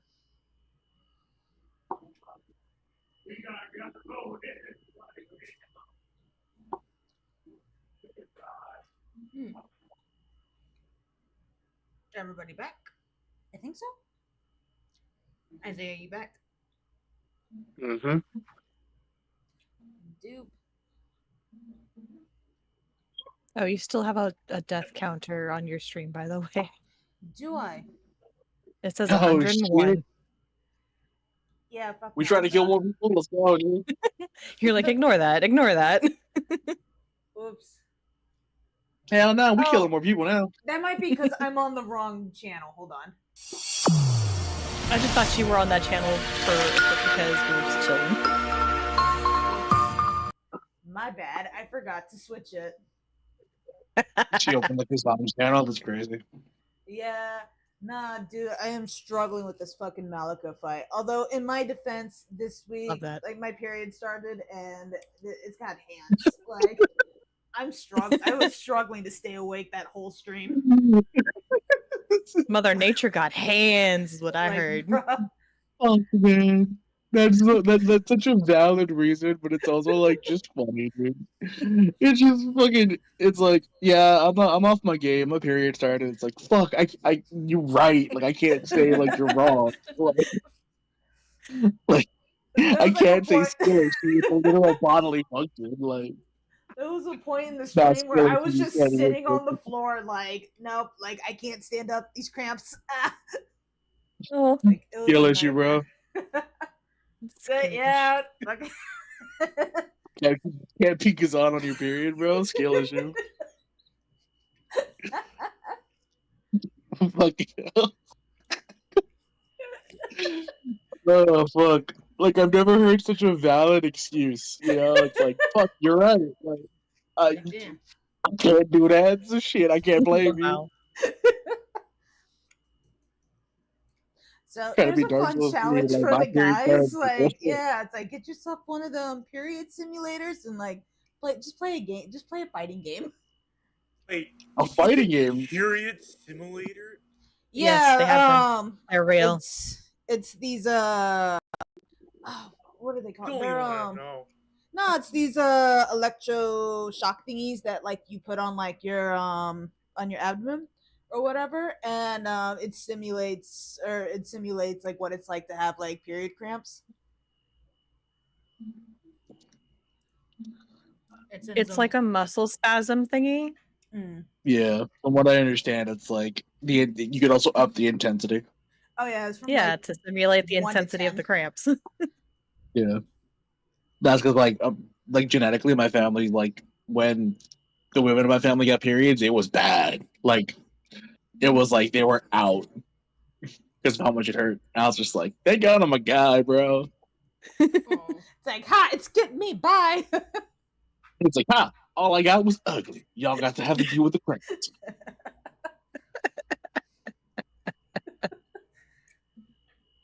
Oh my god. But yeah. I'll be back on the game hopefully next week. We'll see. Malika's kind of hard to fight, not gonna lie. It's so funny just being like, yeah, no, it's already a hard fight, but also got my period. It's like, shit, you're right, bro. You get a pass. Like, nobody can judge you, man. Like, shit. Oh, fuck, it's funny. I don't know why it's so funny. Double the hands, half the concentration. Oh man, I don't know. I guess Schadenfreude, like, in hindsight, fucking hilarious. That day, I was like, no, I'll go sleep. No, going through it must have been hell, but like as Like, a in story, hindsight, that's it's so fucking funny. Yeah. Yeah, as a story, it's hilarious. Shout out to God, bro. Shout out to E for eating that apple, bro. Shout out to God, bro.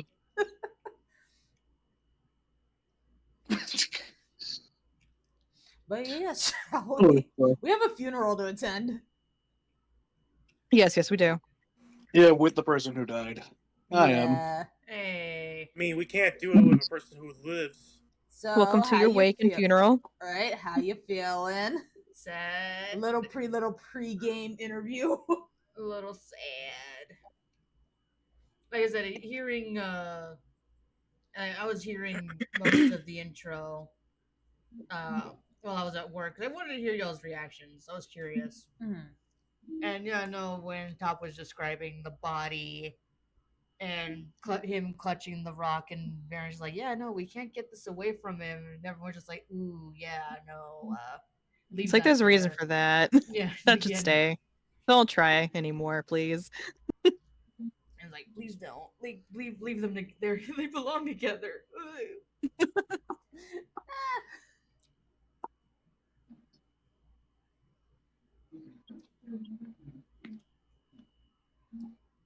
So- I am. Oh, sorry. No, Mhm. go ahead. You first? I was gonna say I am curious to know how this is gonna go down. Sadness, that's how. Pretty much. In So, tears. super RP heavy last half of the session. Hmm. Buckle in, everybody. Buckling in. There are first a few questions we have to ask Daisy. Daisy's first reaction to seeing Spud's body. How did she feel? Oh fuck, dude. Yeah, no, she was devastated because it's always one thing whenever you hear Hearing someone about passed it's away, one thing, right? but seeing it's a different thing. Yeah, I Yeah. agree. I So was I the same feel way like when I lost my ball. I was just like hearing about it's like, oh, that's kind of like that's fucking bullshit, whatever. But then seeing it's like, fuck. yeah, no, I feel like she was definitely trying to put on a brave face, and then up until like that moment, like she just cracked and just sobs. And then as the party kind of separated and Todd kind of scooted everybody out, we left Daisy in the medical part of Felix's ship. What are the thoughts going through her head as we're making this trip?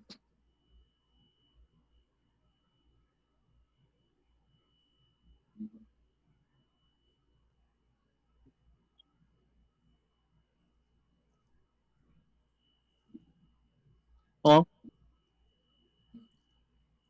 Discord? Sorry. Silence is valid. My bad. I thought I cut out. No. It was just like, I'm sorry, what? What are Daisy's thoughts? Oh. Her Oh, thoughts Daisy's right now. Oh, thoughts Yeah. right now. Okay, on the thing. Well, lucky Yeah, for you guys, like- she didn't hear your conversation with Felix, because otherwise she'd be pretty fucking livid. But yeah, right now she's just kind of feeling like she's just going through the steps. Right now she's I believe last I heard you said that she was next to Spud, right? Like she was sitting with them and kind of making herself at home. Yeah. Yeah, so like right now she's kind of just like looking at the body, and millions of memories are going through her mind, when she was a kid, when she was a little younger, when she was a little older. The one that stays prominent though is when he left, and the last thing he gave her was his hat, and he basically told her, like, say when I'm ready to come home, like give it back to me, okay, and like hold, like keep it warm for me. I think that's what I wrote down. And so she's like, okay, like all right, old man. And she's again thinking on that, and she's just like, she's kind of wondering to herself if he ever intended to come home alive. And now she's kind of wondering who did this to her arguably second father. Yeah. So yeah, now right now she's kind of she's kind of on the cusp of the anger stage. Because like now she's kind of at the point where like, who did this? Like who dared do this?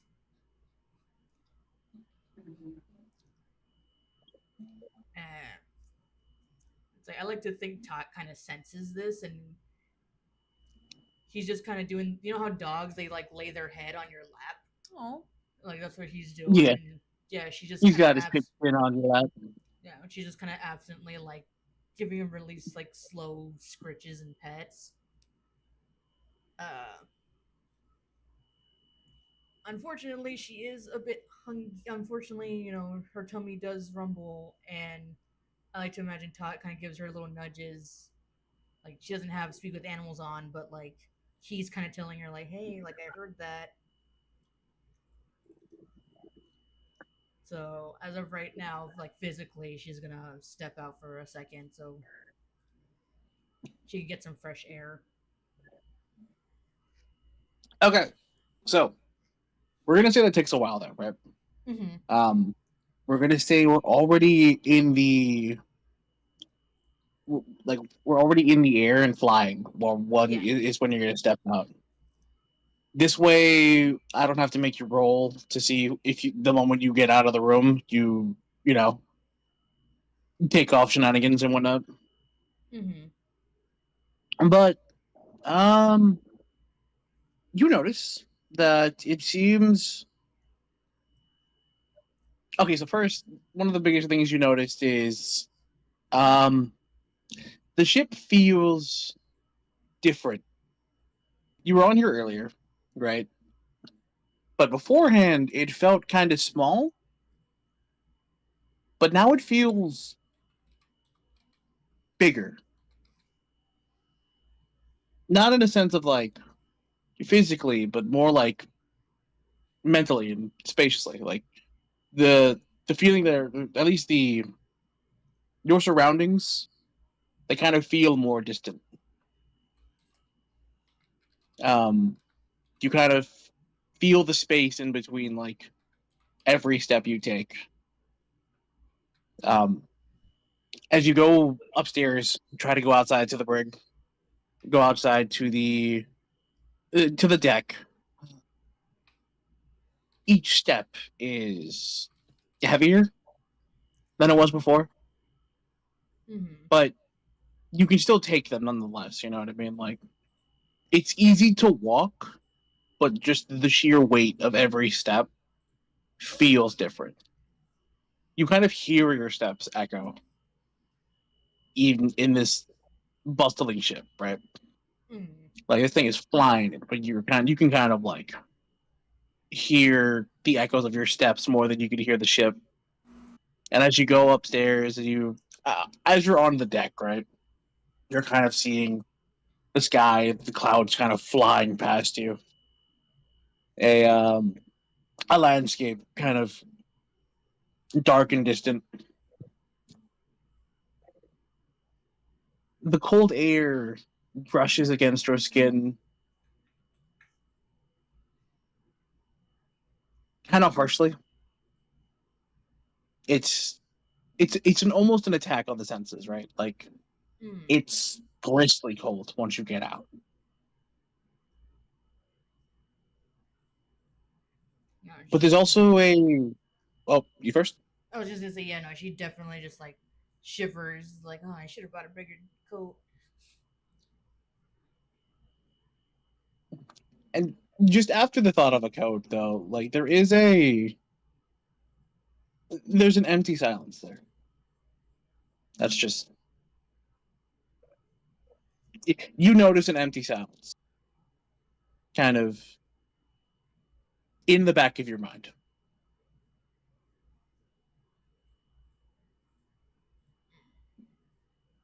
So what do, Daisy?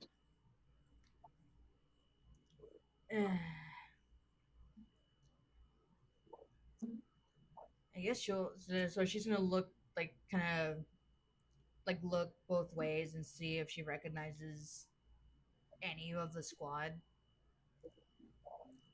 None of the squad's upstairs. Everybody was told to get in their rooms after takeoff. Mm. As far as you know, you're the only one upstairs right now. You're the only one on the deck, specifically. Mm.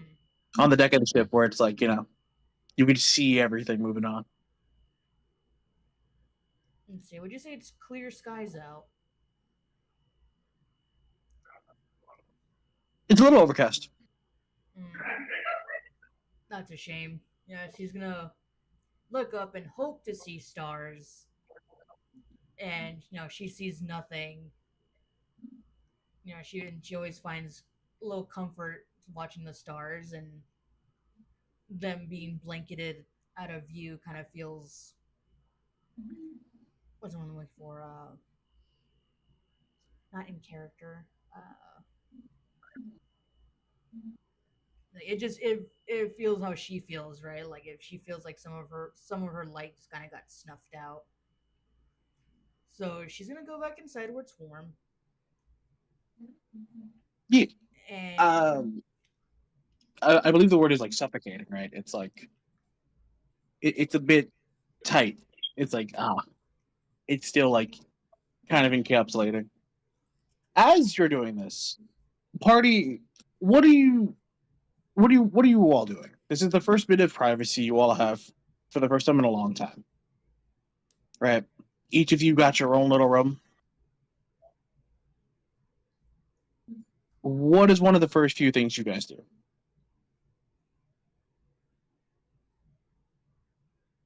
This is everybody else.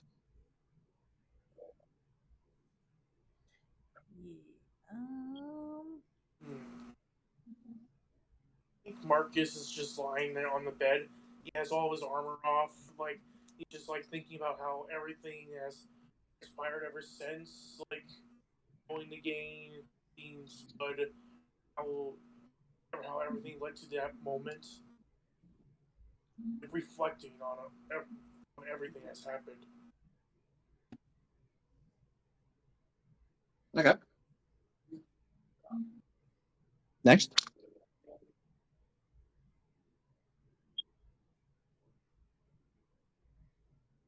I feel like Orsig's probably doing more or less the same thing, just kind of like thinking back on like everything. Just wondering if like maybe there was something that that they could have done that he could have done a bit different to keep this from happening. Not necessarily like like blaming himself, but just kind of like wondering like just what if scenarios.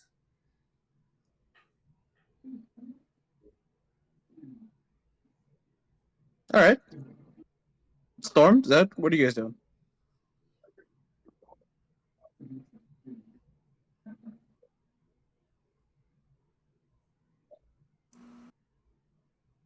Storm's probably just kind of also laying down in her bed, but not necessarily like how Marcus is, where he's just kind of staring at the ceiling, contemplating stuff. Like, no, she's got the lightning bolt rock in her hand, kind of thinking over, what she wants to say or do whenever they get to Evonia, and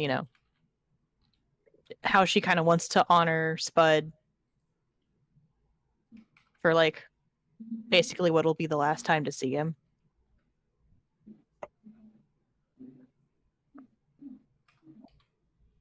Zed? Zed's kind of like doing the same thing pretty much. He's just like sitting, staring at his wall, navel gazing, essentially like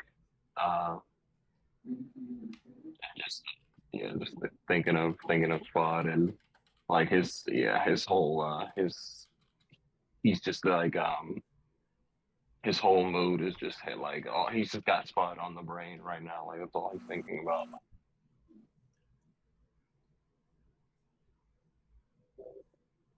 What a kind gesture it is that you all chose to reflect on a friend that's passed. But first, the trip is a couple of days long. Because the ship is kind of the equivalent of a plane here, where it's like it's fast. Mm-hmm. So much so that like the rudder and stuff, they're like in a cockpit. They're not in like a regular like stern area. Mm-hmm.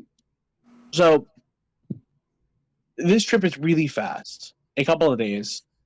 Within those couple of days, right? Mm-hmm. Most of it was the first day of you all kind of getting ready. Mm-hmm. And then on the latter half of the second day is when you guys kind of get there. But for the majority of that second day, you're traveling. I want to give you guys this opportunity to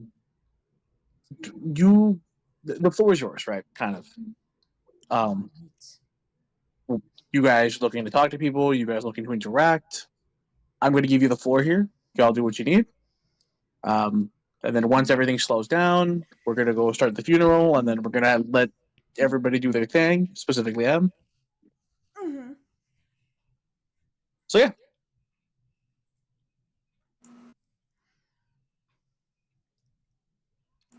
All right.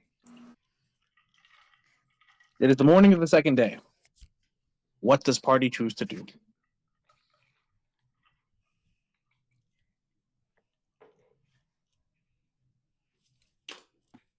Probably like a small nourishment snack to just kind of keep going for the rest of the time, because I don't think most of us are going to have an appetite after a lot of this.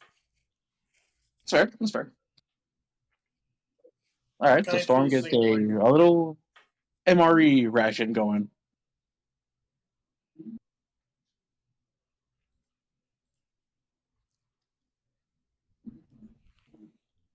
So what were you saying, Project?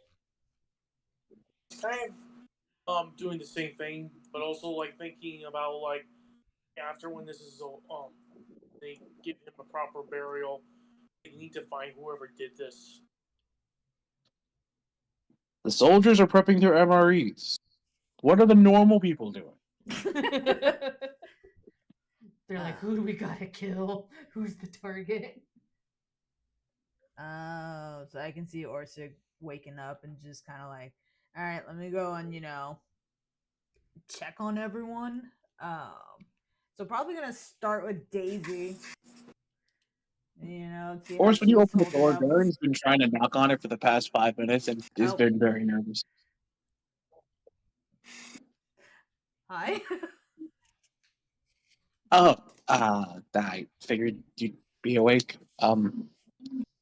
Just wanted to check on you.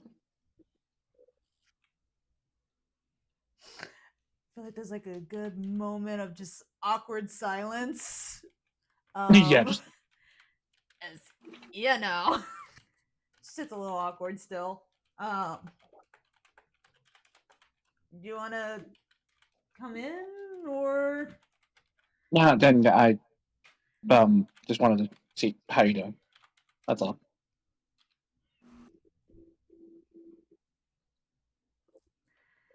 I mean, it could be better. I imagine he seems like a dear friend. Yeah.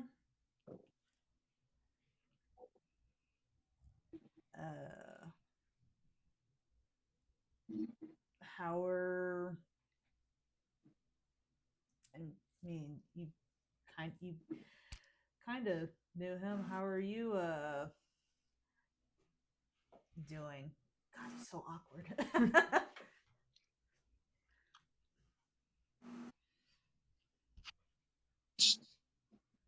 Scan on my head a little bit. That's all. Yeah. Just wanted to see if you're good. I'm going to go check on your friend's body. If you need me, I'll be there.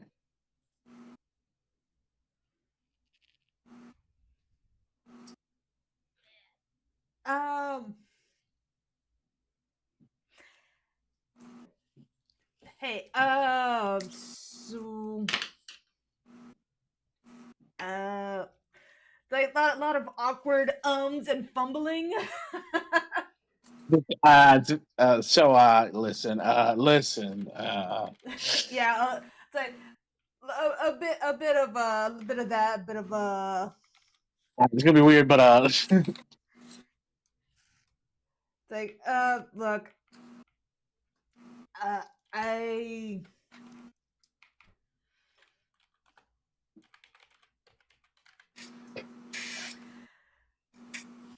later. or it's like Maybe. roll me inside. I know what. Hold on. No, roll me inside. Oh, an insight. Yep. Yeah, I got it. Yeah, that's about right. So a fucking 5. Oh boy. Yeah, For the sounds about audience. right. For the audience, there was a slight glint, and there was a slight light to Varen's eyes. Aww. There was a small beat of hope that quickly got snuffed out. That poor man. Right, man. It's like just putting him through it.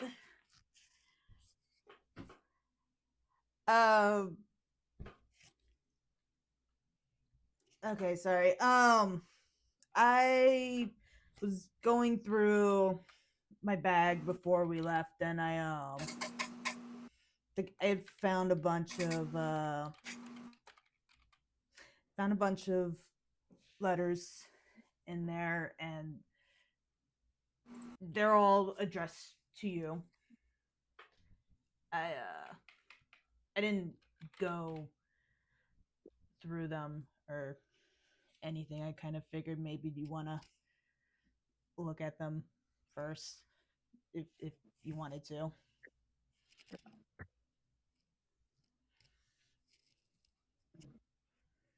Don't take this the wrong way.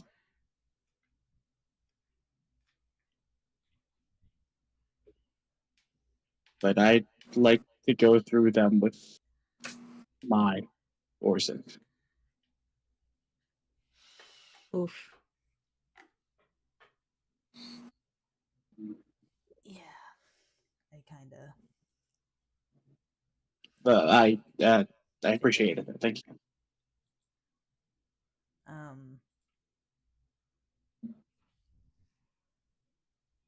do you want them, or do you want me to hold on to them, or?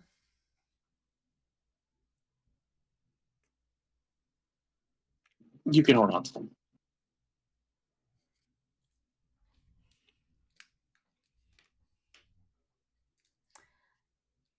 More awkward silence. It's after that, Baron just gonna like nod and then leave, going into the medical bay. Mm. But after that, warm introduction to the day. You said you want to go check on Daisy first. Yeah. Gonna collect his bearings and go ahead and check on Daisy. Daisy, do you think you would have slept well that night? Sleep is a It's a relative term. Yeah, I would say technically yes. Did you pass out? Mm, no. I feel like she's in a weird state right now where mentally and physically, like, she's so, I guess, worn, right? That like I Mhm. said, that like when she slept, quote unquote, like she didn't technically sleep too much, but she's already like such low energy that like she didn't get much sleep, and it really wasn't affecting her much at all. Mm-hmm. I don't know if that makes any sense, but it's kind of how I felt when my last relative passed away. I get what you mean. Yeah, it's that like you you did the process, but you didn't feel like you healed from it. Yeah. So you slept, but not well. So how would you? How early do you think you'd get up? Would it be like crack of dawn? Would Oh it be yeah. like No, no, definitely crack of dawn. cool?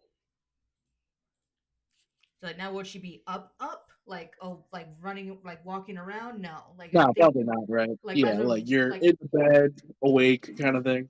yeah, she's kind of awake in bed right now. Yeah, I felt that. Yeah. So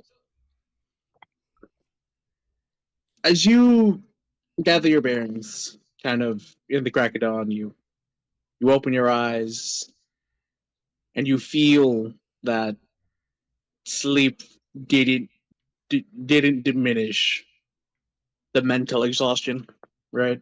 Mm. It's a thing where you wake up and you still feel tired, though physically you can get up and you're fine. Mm.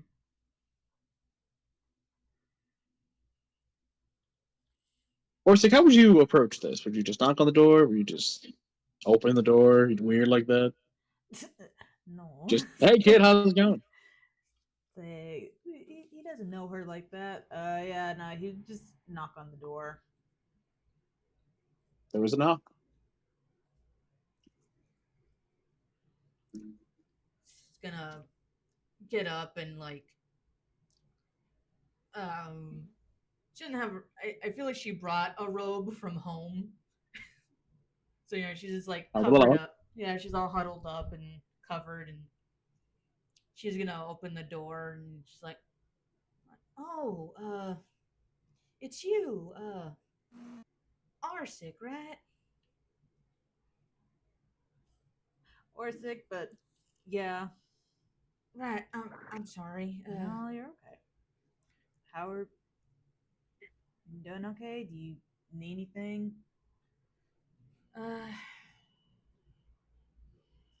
honestly, yeah, she's gonna like kind of like rub the sleep out of her eye, and she's gonna feel like the last of her makeup like smear, and she's gonna be like, "Oh, I'm so sorry. I'm a mess." She, like, I'm fine, Shug. I think I just need to freshen up a bit, and I'll join you on the mess.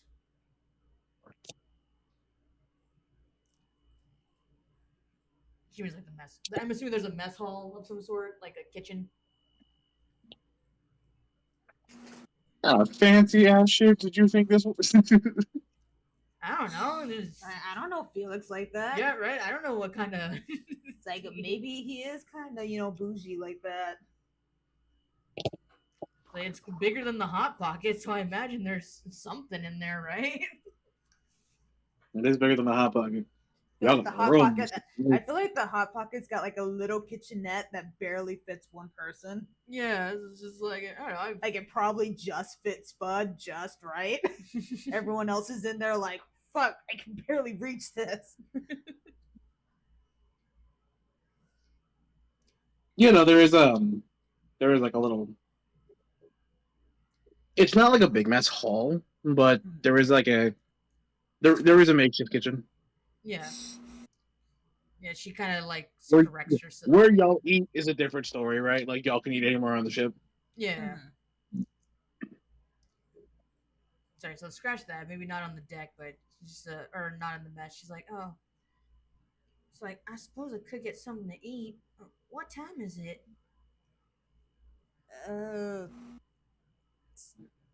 Morning. Right. Okay. Yeah. Let me just freshen up, and I'll join y'all on deck or something. Orsic's gonna nod and just kind of leave her be. Like, yeah, I'm just gonna assume Orsic's like not picking up on just things. So This is the this is the second interaction of the day, and it is the second most awkward interaction of your day already. Yeah. Oh man, I feel like it's just gonna get worse. I don't know. You got the rest of the team to go check on. That's true. I do know the rest of the team, Yeah, no, so maybe less awkward. Yeah, because I imagine You have the rest of the team to make feel awkward.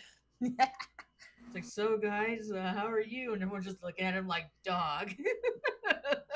Nobody's like, bro, it's kind of a bad day. Like, dude, like we're literally going to a funeral. Oh, right. Yeah, no, you're right. We're going to a Just making small talk. Oh my god. So yeah, no, she's We're just going gonna to like of our buddy who's in the other room. Yeah, so she's just gonna like slowly like close the door on yours. Like not like to be rude, but she's just gonna make a good old Irish goodbye. Fair.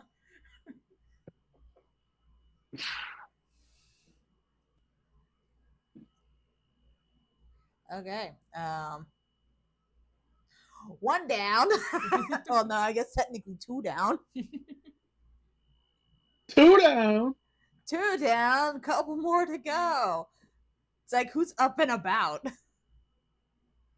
I mean, Marcus and Storm are up, but I don't know about. Y'all making your MREs right now.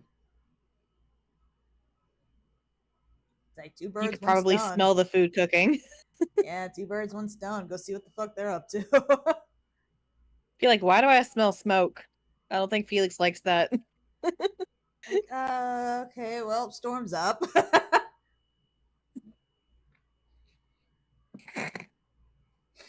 And yeah, head over to kitchen to I guess find Storm and Marcus.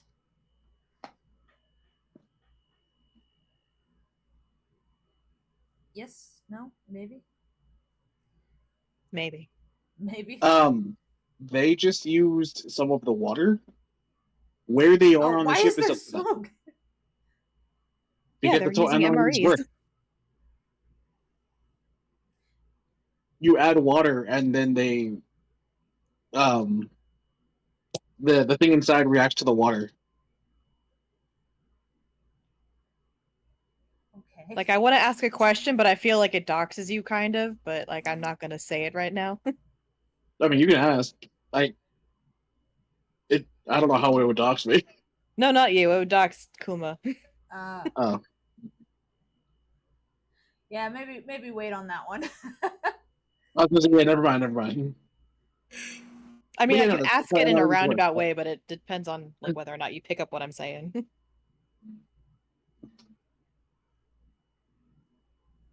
Anywho. Yes. Yes. Okay, yeah, Mark, so they got the super where are you guys fancy on the ship? MREs. So yes, Marcus Storm, where are you in conjunction to the ship? Are you in your rooms? Are you on the deck? Are you in the kitchen cooking area? Are you in the Go medical be bay? like hanging out on the deck, just looking out at the scenery. All right, Marcus is on the deck. Storm. Storm will probably be in the kitchen just because, like, the little bit of cooking that Spud did manage to teach her was that this is the place where we do the things in This case is how we something boil water. happens. Do not burn the water. Basically. So you went to the kitchen and you found a Storm. All right.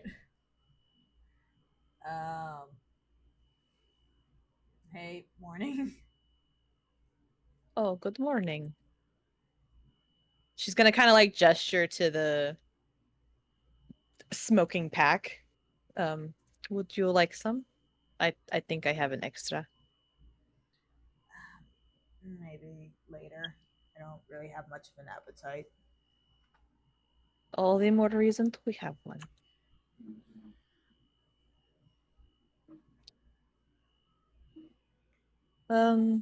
You okay? You know, could be better. You? That is understandable. I am managing.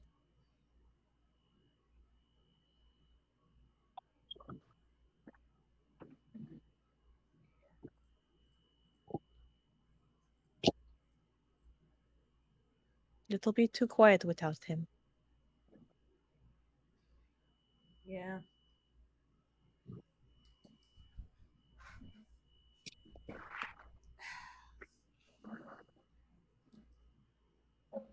It feels weird, you know? Yeah. Yeah, it does feel weird.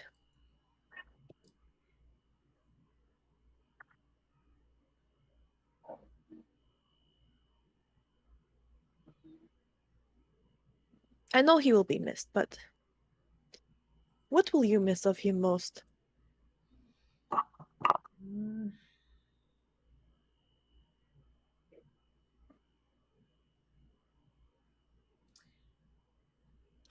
Probably just his presence.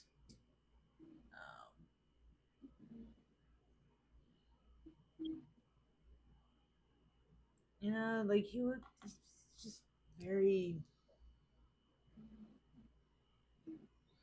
maybe not calming, but you know, he was nice to be around. He was definitely a change of pace, yes. Like, I didn't mind, you know. Him being in your personal space? Yeah.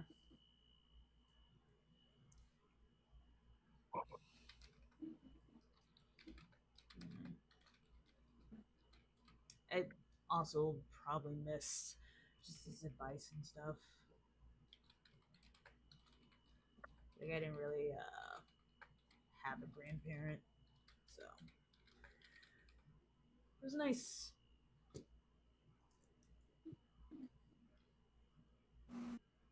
Yeah. It was definitely different having somebody outside of my own family who showed the kind of care and love that he did.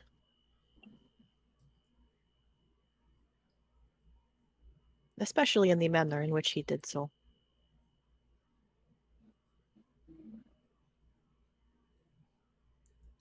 Orsic nods in agreement. I'm over here like nodding, like you can see me. It's like yes. You're like, yes, yes. Oh wait, yeah. It's like wait a second. No, that's fair. But yeah, so Orsic's nodding.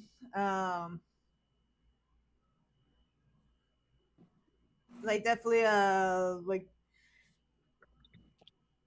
bit more like deep, not like deep in thought, but definitely just kind of in thought, thinking on like just having grandpa around, just all the memories. Do you ever think that he put a picture of us in his wallet?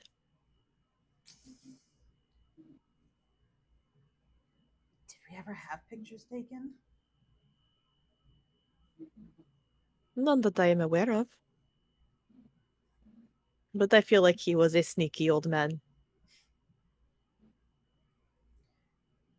Oh, like if he snuck in a picture, yeah, probably.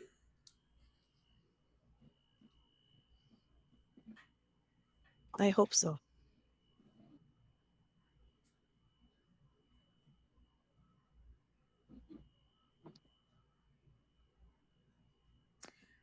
It's like I feel like there's like a long, comfortable silence. It's not the awkward silence from earlier. It's just You guys are hanging. You guys are hanging. During this time, I wanted to ask. Uh-huh. I wanted to ask Zed. Zed, what time did you wake up? So Zed's actually been up since before the crack of dawn. So he was able to sleep to wake up. I mean, he not had to, but he was able to sleep, but he woke up early because he couldn't stay asleep, and he's been on the deck uh, ever since. And so, because he can't get like Spud off his mind, so he's just been. What he does is he's just been kind of like training on the deck. He split his split. He did the mirror image, and he's just been kind of doing like image training up on the deck. Where there's like open space, so whatever So he's spell. definitely watching Marcus up there cook. Yes. In the back, yeah, as like a side eye, right? Like you kind of side, like in the corner of your eye, you can see Marcus kind of just. He also stumbles up there and makes his food and begins to eat. Marcus, you see Zed training with himself on the deck. And he just looks and goes back to doing his business. And like right now, he's just like, regardless of what he's doing, like he's like in his own little world right now, thinking how everything has happened.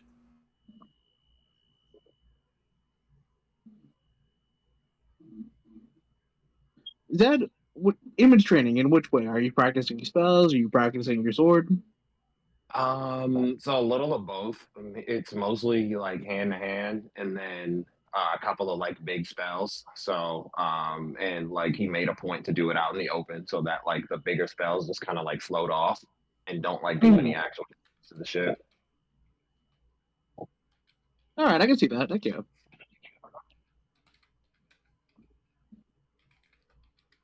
And this is just like a new way he goes off steam, kind of. It's like image training.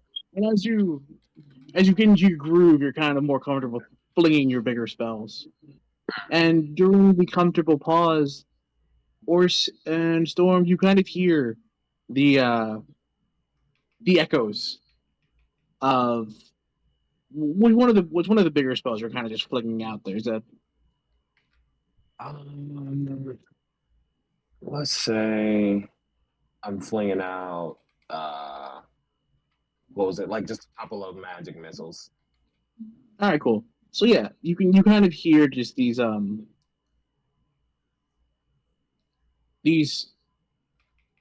So Zed's magic missiles are a little weird. They're more like blue flame, but it's also like it doesn't do fire damage; it does force damage, right? So what it does is like when it impacts, it makes these popping sounds. But you hear these kind of impact sounds kind of off into the distance as if they're hitting each other. And yeah, well, during that comfortable pause, you've heard it like as a low murmur in the background beforehand, like during the conversation.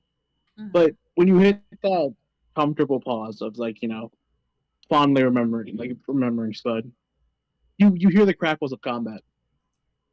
But it's similar beforehand to when you're at the house and one dude just working out, whoever it is.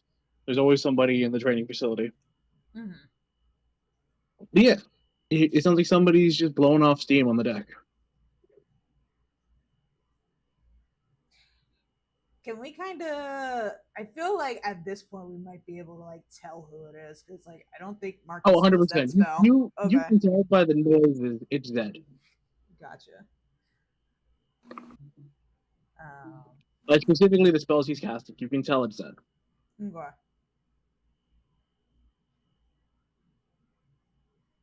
So gonna kind of look over at Storm. Like, have you checked on him today?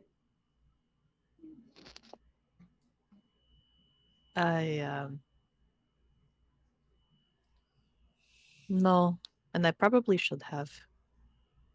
It's fine. I'm sorry. I think it's fine. I hope he is doing okay. I'll go check on him. If you are hungry, just let me know.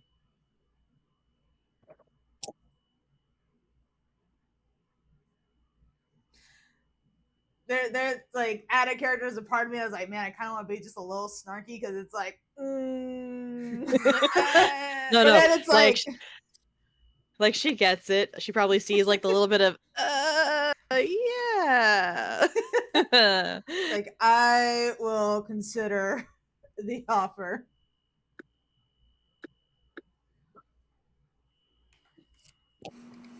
Then maybe if it's one of the MREs. And yeah, it's like Orsu's gonna go up to the deck and see what's up. You're gonna see 3 Zeds fighting each other. Ooh. Ed Marcus in the corner, eating his MRE.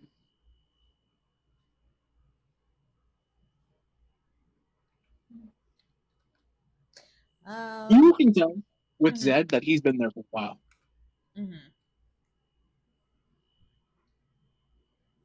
Is there like any sign of him stopping anytime soon, or You don't. There is no sign. Yeah. In fact, you get the feeling if you don't talk to him now, you're not going to get the chance to talk to him until tomorrow. Oh no.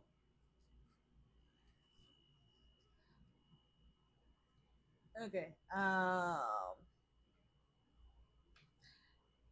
I mean, I don't want him to like accidentally hit me with anything, so I'm just gonna try to like kind of like make my way, like within line of sight, but like out of the way.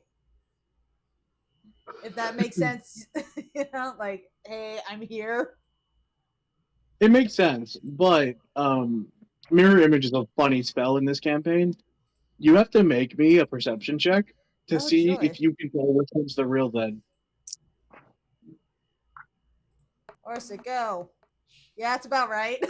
Jesus, Orsa, Ow. you only had to roll like twice, and it's like fuck you. Listen, it's like I'm not a very perceptive man. Well, Ors, you are. It's like I work off feeling, and I'm very awkward about it. Ugh. So yeah, I tried to like get a feeling for which one's the real one. I'm just like, I don't know what the fuck I'm looking at. It's like I think it's Oh, this no. one. No, you have a feeling you think you might have done it. I think it's this one. It's really up to whether or not that's a number high enough for Zed. Zed, do you think Ors gets You the think- right one with that one? How does my 5 do? I think you're good. It's Oris. I feel like the one. You know, it's one. It's cool. Okay. Oh. So then, and he sees Ors, and then he like stops in his tracks. I was like, oh, Orsic. Hey. And then he starts talking to the clones. He's like, hold on a sec. B, you're still too slow. C, you're not putting enough power into that fireball. And then they're both just like, oh, sorry. And then he kind of dispels it, and then they both kind of like go back into him. You can talk to them. It's an in character question. Yeah. Only if I want to, though. What's up? Just checking in on everyone. You doing okay? Well, I've definitely seen better days. Nods in agreement. It's like I was doing the same thing where I was like, nod.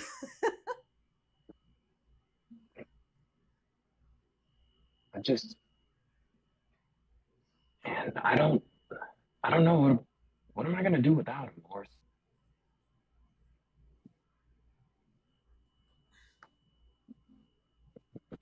It's like when he was around, I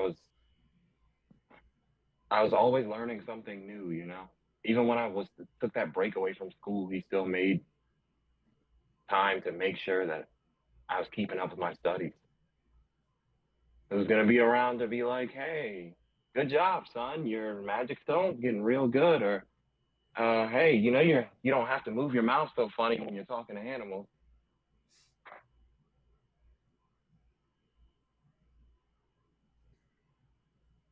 I'm just yapping now. Sorry. No.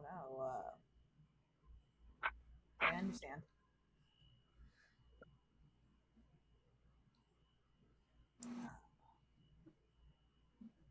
How's everyone else? Can't imagine much better. Well, like about the same. I haven't checked on Marcus yet, but like I imagine also the same. Yeah. I think everybody's just trying to deal with it in their own way. This one's new for me, but it's mine.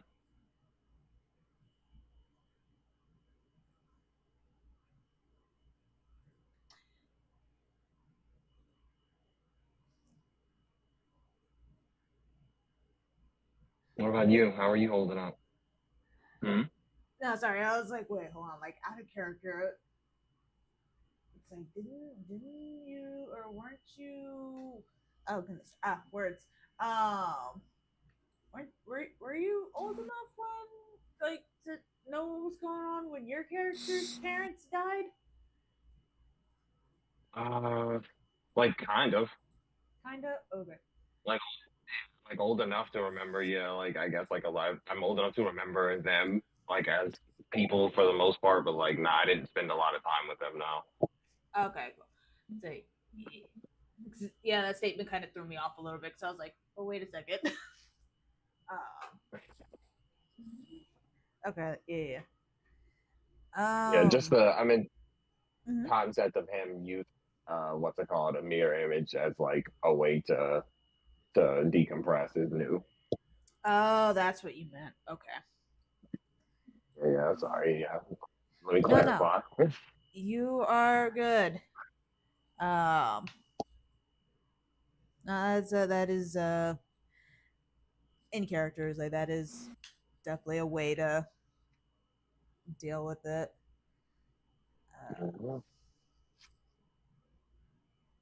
Like when I was younger, I used to just kind of throw shit around, so I get it. Yeah. You know, despite what, the contrary to popular belief, throwing stuff around and breaking things actually does help sometimes. Nods in agreement, like yeah.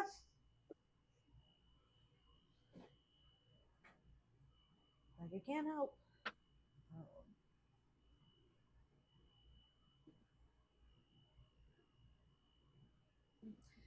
I mean, if you need someone to talk to, you know, we're here. Yeah, for sure. Thanks. Yeah.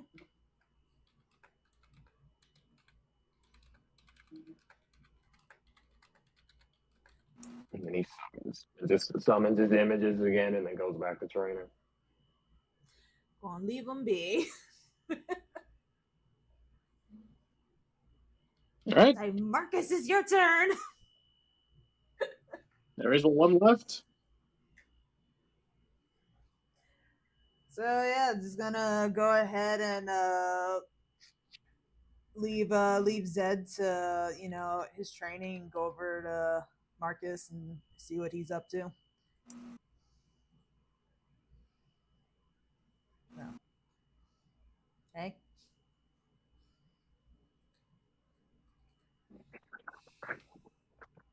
Hi, how are you? Hi, wonderful weather we're Hi. having. You were sick.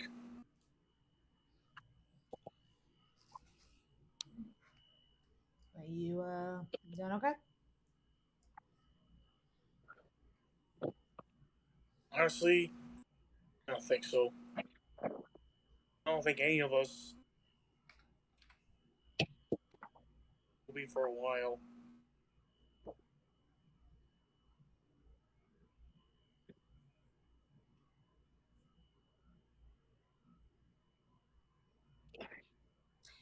Like I feel like out of character, just knowing that like Marcus does tend to be a bit of a like chatterbox once he gets going. Like Orsic's just gonna go ahead and like, you know, just kind of sit down like, you know, next to him and just wait for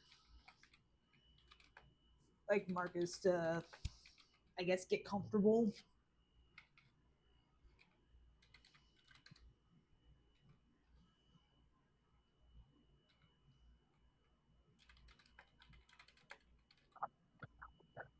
Do you wanna talk about it or?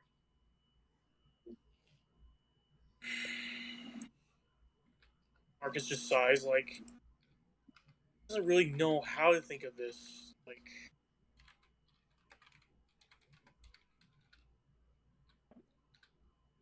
I gotta be honest, I don't know anymore.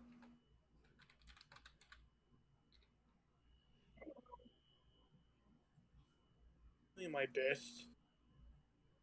Seems like every time.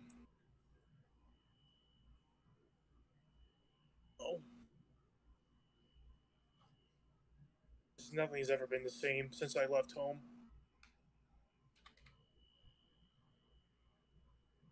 And now a friend is dead. Can't help but feeling that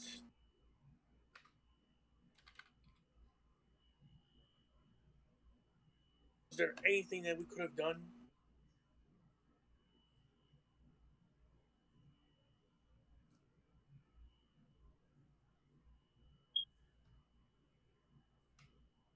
I just also feel depressed and extremely angry.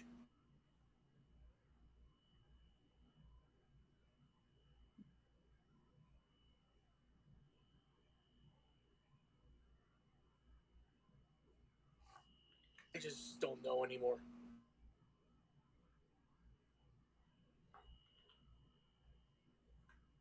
I definitely understand.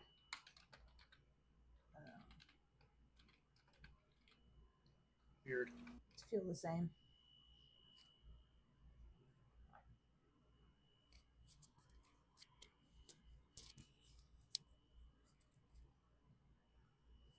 I don't think after this anything for us will ever be the same without him.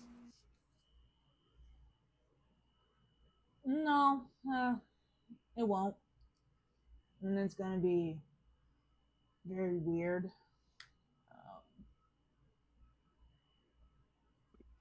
But I feel like he would want us not to. Yeah. Sit on those negative feelings.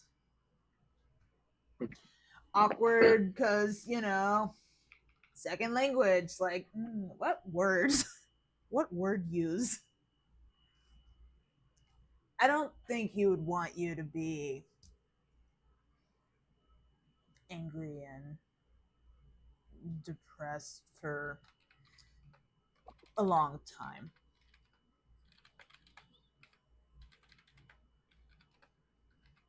He's like kind of like Marcus looks at Orzik and he's like, he knows that Orzik is not used to doing this, but he's like kind of like surprised that he's making the effort of actually doing this. He's like kind of like going along with it.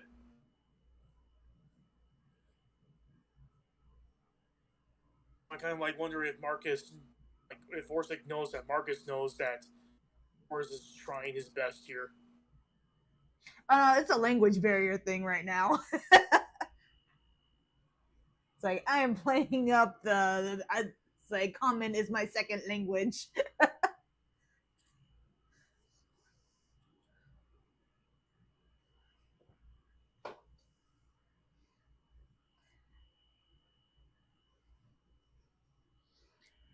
Just only know this source.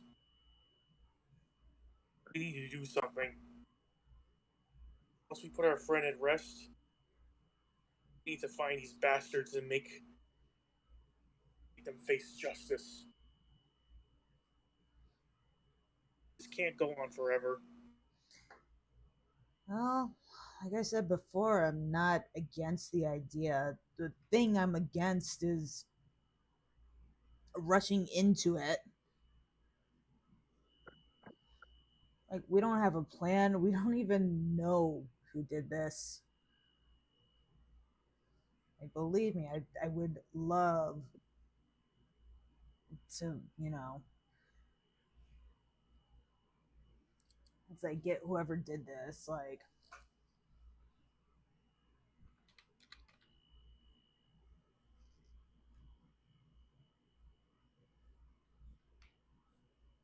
I wish there was a way to force them out in the open.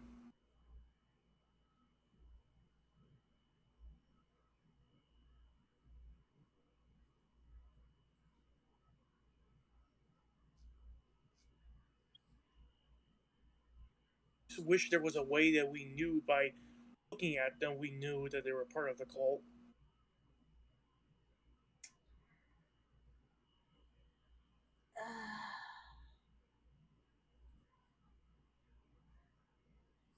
I mean, unless we find another guy who does memory stuff, which I don't want to do again. Like, probably won't be. I think in your case is probably the best to not do that again. Yeah. It has been very awkward.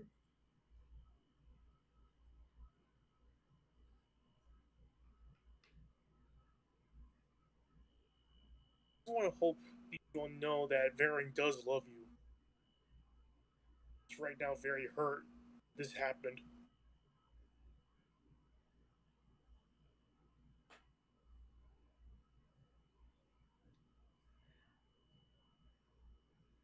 Long period of weird silence.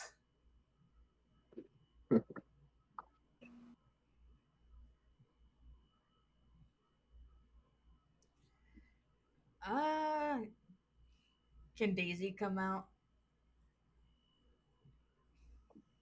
Please do. Please interrupt. Yeah, so because I feel like that was just like Is this thing on? This thing on? Yeah, it's like coming from Marcus is like that's a weird statement, and now Orsik's like, oh fuck, shit, he might be right. So weird silence. Please come out. Yeah, so Is the thing on? Is it on? Can everybody hear me? Yes. Yeah. Mm-hmm. Passengers, it seems we have arrived at our destination. We are going to ascend very quickly. We're going to ascend very quickly. I need everybody back in the stationary rooms. We have arrived. Daisy, can you set the stage for us? What does Spud's home look like? Yeah. Yay! So Spud's Town, aka Taro Town, so it was originally called Tater Town, but after Spud basically took over, the townspeople renamed it after him. Aw. So yeah, welcome to Taro Town, gang. If you could imagine, like, I guess I'll just go through my notes. Yeah, so it's called Taro Town. Don't let the population fool you, or don't let the name fool you. It's barely at around like 900 people, and according to the townspeople, Taro Town just sounded better than Taro Village. Alliteration. Yes. Yeah, as some of the locals would say, like, had a bit of a twang to it. Yeah, it's a quaint place nestled between a couple mountains, surrounded by wild boar. So, if you can imagine, kind of like almost like a Wild West sort of looking town. Like, there's basically like one main road and like a bunch of buildings kind of just surrounding said road. And yeah, you'll just see some boar kind of just wandering around. But like, yeah, like these are not pigs; these are wild boar. And yeah, they're just kind of wandering. They're just wandering around. Like a lot of these buildings even have troughs. Troughs, yeah. And like you'll see some are empty, some have like, just waste like foodstuffs, banana peels, things like that. But yeah, no, everyone's just kind of like going about their day. There's all kinds of Your folks side of here. the poor problem. I like to think there's all kinds of folks. Let's see. Were any of the townspeople aware of them coming? Yes. Oh my god! Imagine if they weren't though, and they're like, "What the fuck? It's like, what the hell?" So yeah, like I'm gonna imagine. So I would assume that news would travel fast once the hero of the village, in a sense, has been pronounced dead. Yeah. So like, Even though it's been like 2 days. yeah, they recognize the thing, right? Because like we've established that Felix has visited before. We've established that Felix comes here often, yes. Yeah. So like I said, like everyone's kind of bustling about doing their thing, and then one person or somebody kind of like points to the sky, like, "Oh, look, like they're here," and then you probably don't see it, but like the town kind of suddenly goes from being like everybody going about their day to oh shit. It's happening. It's like they're here, and there to greet you guys, or the ship, is another gnome. He is a spitting image of Spud, only younger looking. He has like almost a full head of hair, like it's thinning a bit at the top. He's got gray strands, and there's another gnome right next to him who's a little bit taller. The smaller one has a sash, and like it even says mayor on it. Oh. And yeah, so yeah, he's who greets you guys, and I like to think that because Felix visits often, they have like their own little like landing thing for him. Aw. Because they're like, well, hell, if he's gonna visit us, might as well make him comfortable. Like, this is where Felix parks. It's got Felix's name on it right there. Oh my god! Yeah, they just have his name like all there. It's spelled out It in even rocks. lights up. It's right there. Like, no, don't put your buildings there. Don't put like that's Felix's spot. That's Felix's spot. Park That's there so at cute. your own risk. Yeah. So yeah, he's there, and he kind of tries to put like a bit of a brave face, but he sees you guys and he knows what this all means.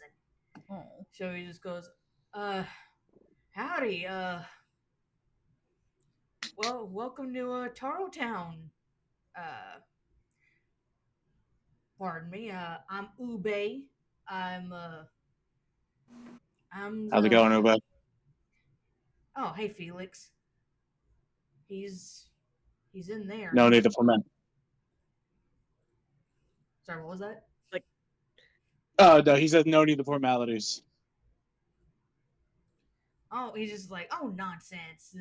These people they're guests and they're friends of Dad. So come on. I feel like Storm is just like in the cluster going, oh my god, it's a little Spud. It's another Spud.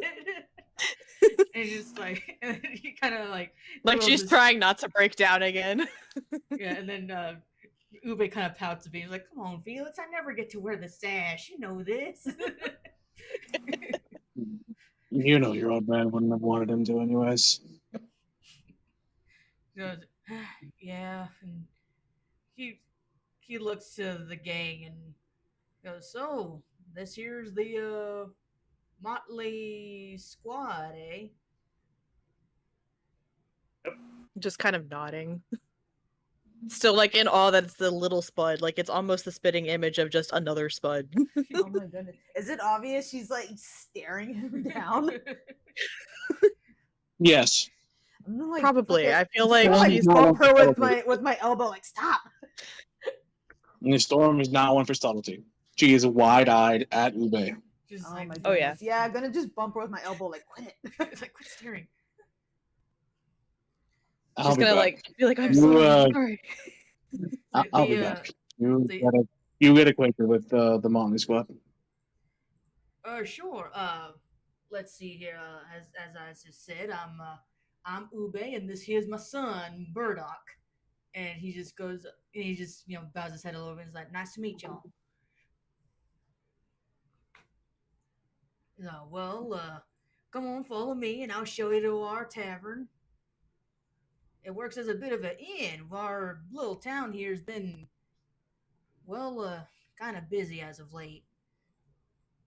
And yeah, right now, like I said, everybody is kind of just like semi-gawking at you guys. It's just like, oh, like new people. Oh, they're here with Felix. Oh, is this that group that Spud's always talking about? Oh. Because, yeah, like I made a note that like, Spud does send letters to his family. Mm-hmm. And, it's a tiny town, not much to talk about. So any letters they get in, Yeah. like everyone just like Like, Spud sent a letter and fucking like group circle and shit. yeah. Hell yeah. It's like, speaking of which, do you mind if I take over a teeny bit, Top? I kind of want to introduce. Sure, what's up? Yeah, I was to say I kind of want to just like introduce some of the grandkids, some of the other grandkids. Yeah, Yeah. So, like speaking of that, you guys hear like two little kids, just like I want to see him. I want to see him. Like I'm gonna get there first, and two even tinier gnomes. They're about 10 years old. Mm. They look they're twins. Mm. They the first one was like, "Ha, beat ya!" It's like barely. And Ube kind of gestures to them, and he goes like now, boys, come on, we got guests. Be polite. Remember, mind your manners. And he's like, yes, Uncle Ube, yes, Ube, Uncle Ube. And they kind of look at the gang, and they're just like, wow. Oh no, not the wow. They're just like, wow. And they look at Storm. And there's like, why does your face look like that? I honestly don't know, to be fair. That I was born like this, I guess. This is like, you can hear Uber. It's like, boys, come on. It's like, don't just ask people that. No, it's quite like, alright. back I've a had the laugh. question several times. Like it kind of helps bring her back to reality a little bit, just to be like, yes, these are Spud's people, but like we're here for other reasons. Yeah, then the other one kind of like looks and goes, "Oh, look, that must be him." And he points to Ors, and he's just like, "Wow!" He's like, "Graham said you were really strong." He's like, and they're kind of like flexing. They're like, "I bet I could be stronger though." And like no muscle there, just all your backyard. Just tiny child arm. Yeah, just tiny little baby arm. Oh. So yeah, Orsic just being used to like smaller kids is like absolutely entertaining it. Just like, yeah. Like, you gotta train and eat your veggies and stuff, but sure. Now you sound like my ma. Well, that's what I did. Orsic eats a lot of vegetables. I just eat a lot, honestly. Yeah, and then you hear another like little kid that he runs up and he's just like, guys, you ran right past me. And they're like, beat, like you're always so slow. And Ube kind of like looks at the boys and scolds them like, "Now, boys, introduce yourselves. Go over here causing a ruckus." They're like, "Yes, Ube." Is the twins go like, "I'm Ruda, I'm Vega," and then they make like a pose. It's like, and They we're have gonna their be own poses. Yeah, they like start to do like a little pose together. Oh my and gosh! And we're gonna be the strongest there is. Like, yeah. And B just kind of like goes, I'm beat. Love it. I love it. them. And he's like, "All right, boys, now go on." He's like, we're gonna go to the what do I call it? We're on our way to Ginger Snaps. It's like, "Oh, okay. Wait, hold on. You said we can't go in there." And exactly. And like, "Oh man." And be kind of just like he kind of gawks at Marcus a little bit. And he just kind of goes shiny at like his armor.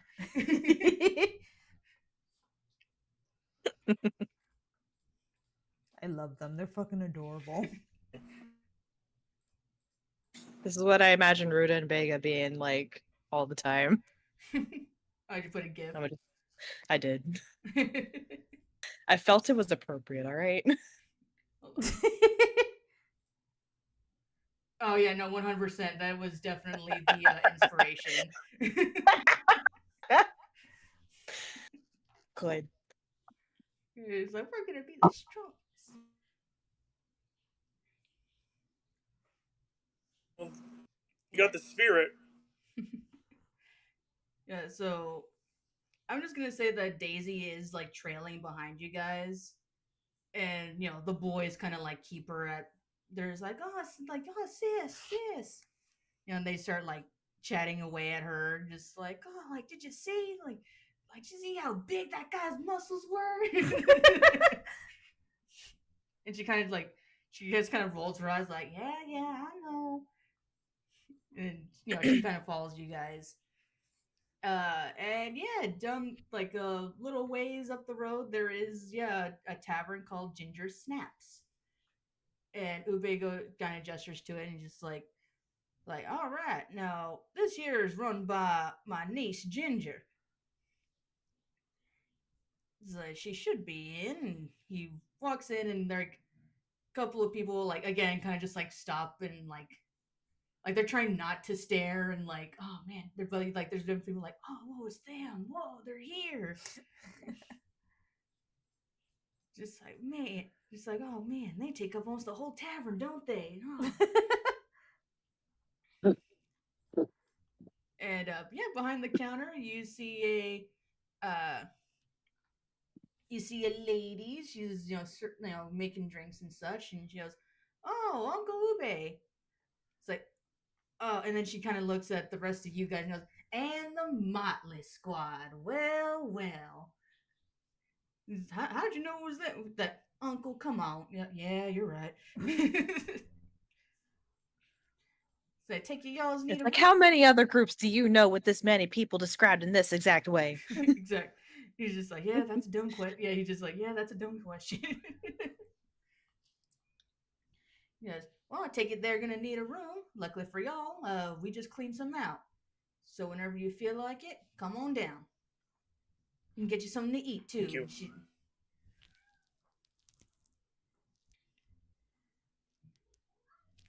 Oh, well, that's my cat. That is your cat. He agrees. He said, I want a room at Ginger Snaps. Wow. Come on, cat. Come on. Yes, yes, yes. There's a very large tabaxi that just entered the town. Just screaming. Bexy has just entered the chat. I want a room. Meow. I would like a room. Meow. Right, meow. In a right, cool. Right, meow. You want a room, right, meow. Right, meow. But yeah, gonna thank her for her hospitality. Yeah. All right. Ube kind of gestures around. He's like, "We'll make yourselves a home. I gotta prep some things for funeral. Felix, he's still in there, right? Mind if I take a look at him?" Yeah. Take that as a yes. Yes. Oh, hold on, relax. I was gonna say, but no, things have happened because you guys walked to the tavern, right? Yeah. How far would you say the tavern is from the ship? Let's see how far. They just got introduced to Ginger, and Ginger offered them rooms. How far? No, I said the how ship? far is the ship from the tavern? Oh, like maybe like 2 blocks away, 2-3 blocks away. Okay, cool. So, how much of the townsfolk do you think are out and about because the Molly Squad are here? Oh, like it wouldn't be a push to say like 90%. Like a lot of people again have heard the tales from Spud, so like some are just straight up gawking, like the kids are like poking their heads through the windows, like trying to get a peek. Oh. And like other like their parents are like, stop staring. But like everyone else is kind of just like, whoa. Like they're like, yeah. And like, then, would you say that the no, Felix would know where to go. So, how far then is the tavern to the Spud residence? I'd say within walking distance. Like That is relative. yeah, I was gonna say like half a mile, but I'm trying to remember how far half a mile is. Not that far. Yeah, like I'd say it's a good like little ways away, like far enough to where like the family has their privacy, but not so far that's like a trek to get into town, All right, cool. So then, if Ube is leaving the tavern, he would see a lot of people following Felix holding a casket.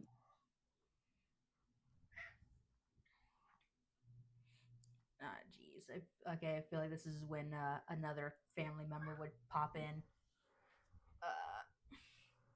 I would say there's gonna be a bunch of boar, like not like pushing people out of the way, but like kind of like gesturing, like kind of like nudging them to like give them space to like for the body. And behind them is the sheriff of this town, Rose. That's for the audience. That's Spud's daughter. Mm.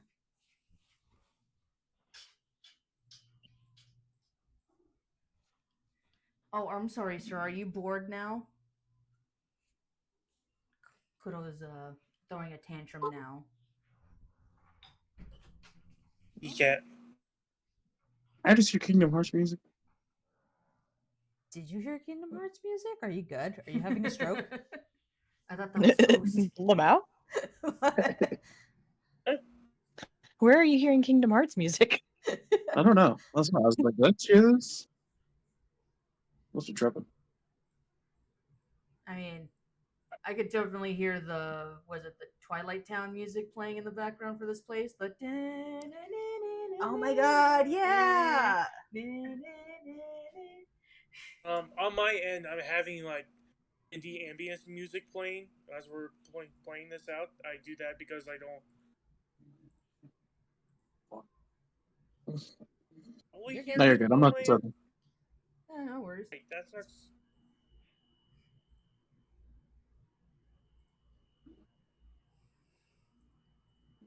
Alright, so they're transporting the body, and yeah, like I said, some of the boar like trying to nudge people like out of the way. You know, like make room kind of thing. And like the chatter from like, oh wow, they're here kind of just died down.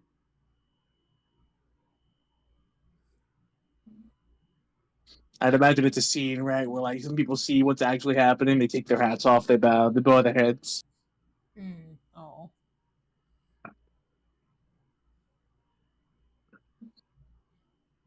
As yeah, Felix is walking with a Spud-sized casket.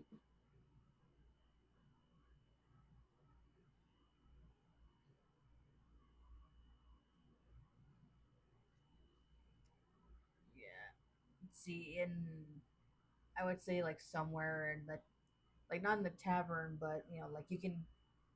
I guess they wouldn't be able to hear him, but definitely like somewhere you could hear the boys are kind of arguing with themselves because they're like, I thought she said she was gonna bring him back. What's going on? Oh boy. They're just like, I don't know. Why did it get all quiet all of a sudden? Oh. Yeah. Yeah, Daisy's gonna go out there and see the casket being moved. And they're gonna her two brothers, Rude and Baker, and be like, sis, what's going on? It's like you said you'd bring him back. Why is everybody so quiet? Or maybe. And you know, they're tugging on her arms and she's just gonna look down. She's gonna crouch to their level and she's just gonna grab both of them and give them a big hug, and they're gonna just start sobbing. This hurts. This hurts.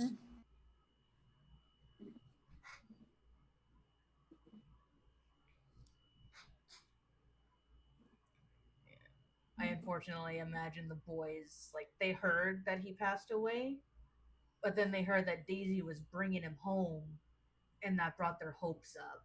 Oh. No, don't break my heart again. Right? Damn. Yeah, so that's why they were confused. You have to bully me. Yeah, so that's why they were confused. They're just like, I thought you said bring him back.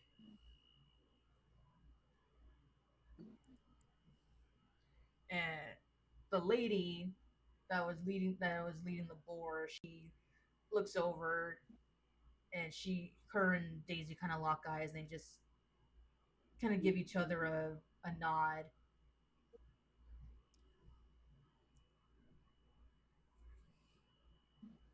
Yeah. Top is this the funeral or are they just taking the body to the home? They're just taking the body to the home. Okay. All right. Yeah. Because I assume the funeral was going to be at his house, right? Like, yeah, I was just making sure because I wasn't sure if this was the bit where like everybody follows the casket. You know what I mean, they can. It's just yeah, no, it's that's just that's a having the different funeral. part of the funeral. Yeah, I just wanted to make sure. So, yeah, no, Day's gonna just like kind of soothe the boys, and she's gonna go back to the tavern and she's gonna kind of explain to the gang, just like that was my mama. She's the sheriff around here, so She didn't want anyone crowding around him, you know?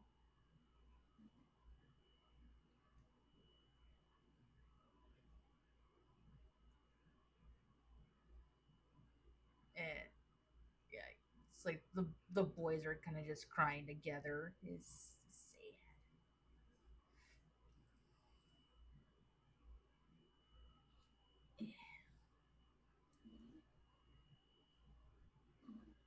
And somewhere in the back, someone goes, someone kind of just, I'm gonna just imagine someone just goes, like, to Spud! It's like, everyone just goes, Spud! Spud! And it's like, yeah! And they just take a drink.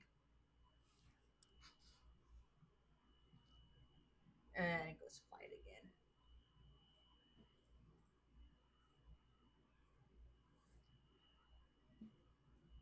Daisy looks to you guys. She goes, would y'all like to see the family tree? Yeah, sure. We'd be honored. I believe he talked of it often.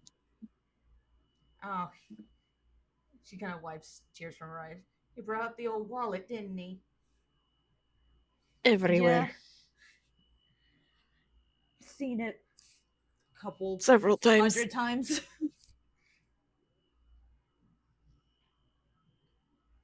She kind of just gives a sad smile and goes, yeah. You know, I used to hate it when he did that. So embarrassing, you know? Heck, I think I'm still a baby in that thing. Yeah. I feel there are several. But, you know, that was Gramps, right? Everyone was his kid eventually. He did say that a lot, yes.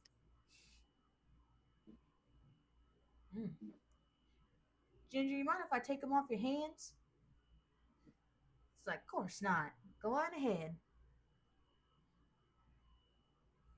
And yeah, she's gonna, take you guys out of the tavern. We follow.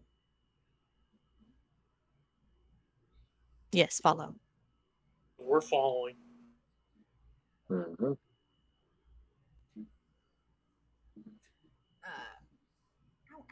Ow, bro, why?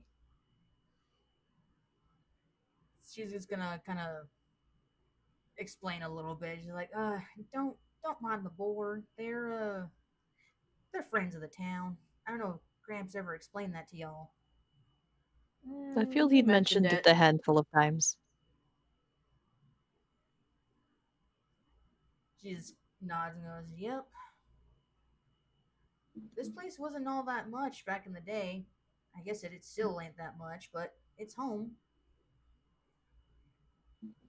Says, It's out of the way. He goes, yeah, Gramps used to tell me all the time how this place used to be a lot smaller and used to be pretty much ravaged by these wild boar. You know, and they just kind of kept killing each other. And one day, Gramps kind of had enough of all the racket outside the tree, and he managed to talk everyone down. You know, over time, as you can see, it's become a quaint little place, don't you think? Yeah. It's nice. Very comfy.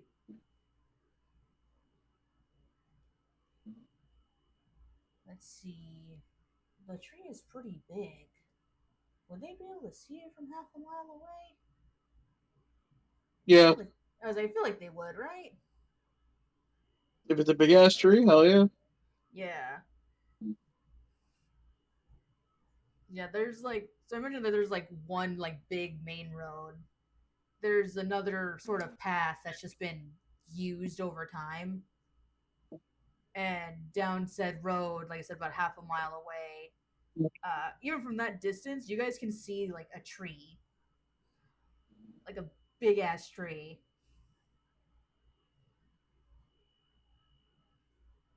And I'm assuming the casket isn't quite there yet, so I imagine the You would boar then like get yeah, so, towards it. yeah, so I imagine the Wait, tree as in literal sense? Like a big old tree. like a big old tree, like let's see, I knew I had the type of tree. Like a redwood? I would say more wide than a redwood because redwoods are more like tall. Like granted, they're very wide, yes, but like they're more tall. And this isn't all that tall. It's just wide and like lots of brush on top. Wide trees. I got very inspired by. I think they're called bang bang trees.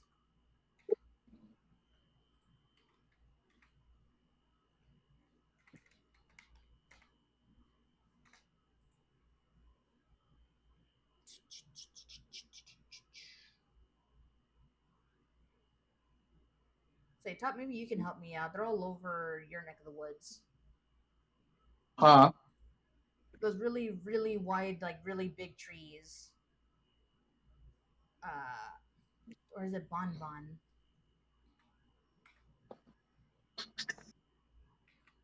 Let's find out together. I know, yeah, I'm over here on Google, like, or I'm on Wikipedia, like, okay, wide trees. I'm over here just like gum tree.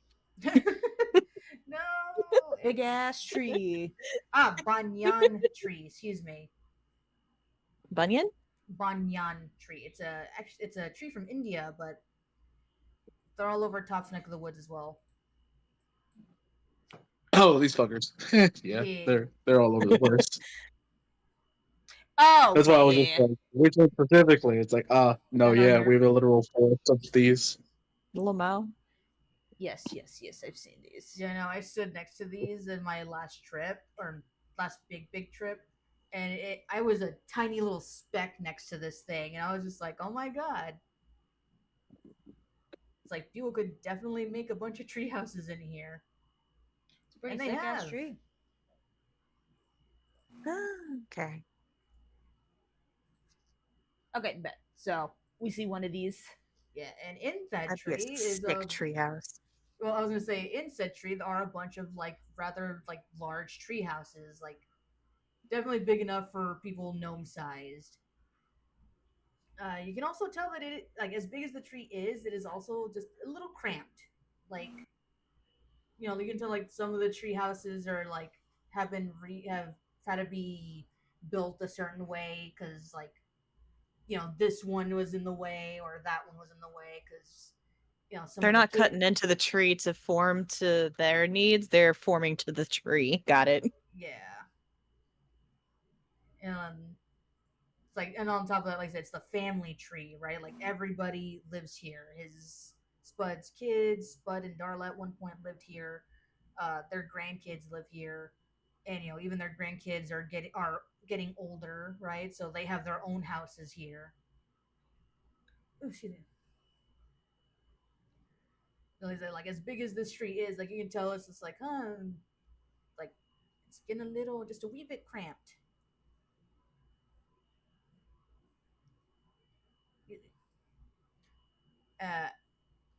As I would say with Felix, Rose is hanging out with them. She's kind of like the boar that were following them or just hanging out.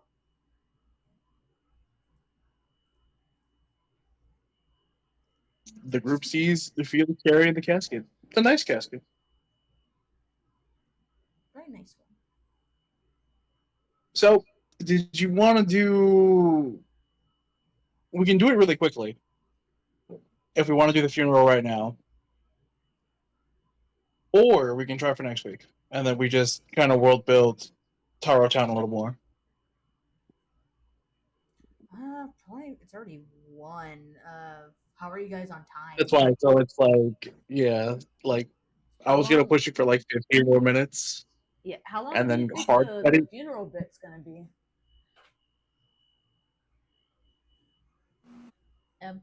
Oh, me? Oh. Yeah. I mean, it's your character, so that is true. I would hope that it takes a little, because I would like you guys to like meet the family more.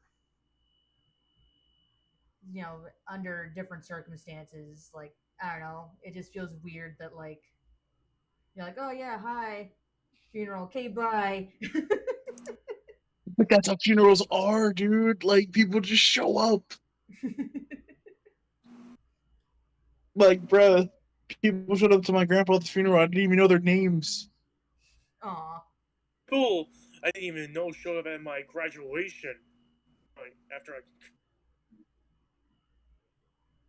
Right, so it's like I people just just like show up randomly.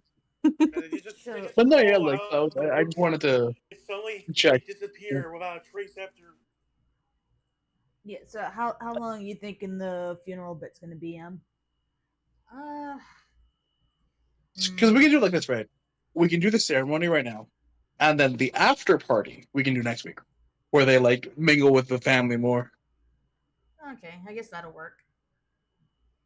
That way we get like the big part of the funeral out of the way, and then next week is just like you'll leave me with some NPC stuff that you want them to kind of interact with. We'll get that, and then we can kind of just keep it rolling a little bit. Mm. Is M doing the letters, or is that also like Yes. a after part? No, she's doing it. She has them all. I'm not. I refuse to read them. No, that's fair. I just wanted to ask if that's like a Well, no, she today said thing, that. or is that a next week thing? Yeah, I only wrote the one like for the Motley Squad because if I were to write a letter for every single person, that would take way too fucking long, and that's just boring. So you know, I in my head like, you know, someone is reading like his final words, but like the one that he wrote to you guys is the one that like you guys really, you know, paid attention to. So I also like to imagine it was the last one read too. So yeah, no, we can go ahead and do the funeral then. Okay. Just I wasn't sure how long it was gonna be, and it was already 1 a.m. So I'm just like, I don't know. Yeah, I don't want to push it too much further. Like 1:30 would be like as far as I push it for you guys. Yeah, no, that's fair. Good. All right. So, funeral. We've discussed family tree. I assume this family tree is also where Spud wanted to be buried. Yeah, it's like some space next to There's it. like a lot. It's like somewhere around there, yeah. Yeah. So, when it comes to the funeral, right? Did you want it to be an open casket funeral kind of thing where everybody gets to come pay their respects? Oh yeah. Open casket. We've got a lovely portrait of Spud and Darla in the corner, kind of showing like who he is, right? In memory of Spud, Taro Spud Spudley, of course. The funeral will open up. The family has decided who gives what parts of the speeches, right? Who gives the eulogy? Who gives X, Y, or Z? Yeah. During parts of this, there were parts where they allowed the family to go up, friends to go up and go pay their last respects to Spud. If any of you want to do that, wait in line and do it. Go right ahead. We're going to allow that time for you, like, you know, to go see the body and like interact with him one last time. This is your chance. Oh man.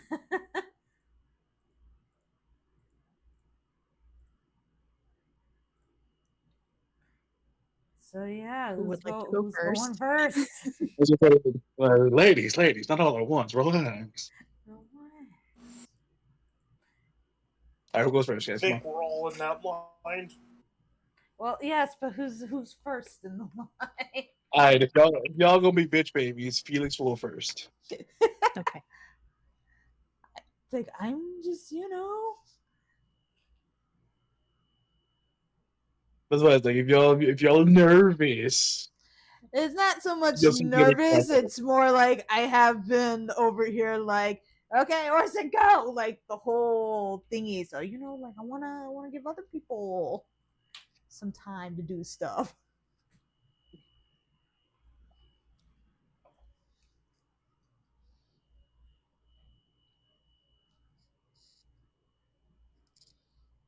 Somebody Felix go. is gone. Oh wait, I thought you said Felix. All right. Okay, yeah, who's gone? Y'all could just roll for initiative. See who goes first. No, you're not gonna cheat out of this. You're making it. I'll have Felix go first. He'll do something real simple, and then he'll walk away. Boom. Shit. Dunzos. What is y'all's Done. doing? Who's next? So he was a good guy. He was a good guy. He was a good guy.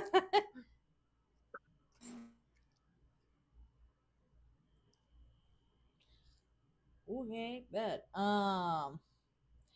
Yeah, it's like Orsic will go up.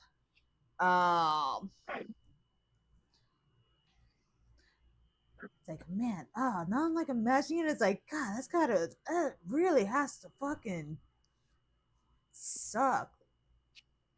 It's like just Spud there. I've never been to a funeral, so like, I don't have anything to like go off of except for like Movies, like movie shows and like Gundam. people's other like secondhand enough. accounts. I'm just kind of over here like and just but yeah, so I'm trying to get in that mindset, and yeah, no, that does have to suck, like going up and like, yeah, it's like the person that you've been pretty close You with had a and like conversation chatting with this with, guy yeah, 3 days ago, dude. was literally talking to him about like stuff we're gonna do in the future, like not that long ago, and start with that. It's like, oh wait, is he giving a speech? Like, I thought we were just Yes. walking. I thought we were just walking up. You are not and- giving a speech. No, You are going up, you are paying your respects, and you're walking away. That's what I thought was happening. So I was over here like, no, Orsick's not gonna go up and give a speech. He's too shy. I was gonna say that's up to the family. And if you're giving a speech, well, fuck, we're gonna that's gonna have to wait till next week. You take way too long. No, it's not happening. But yeah, no, goes up, sees Spud there.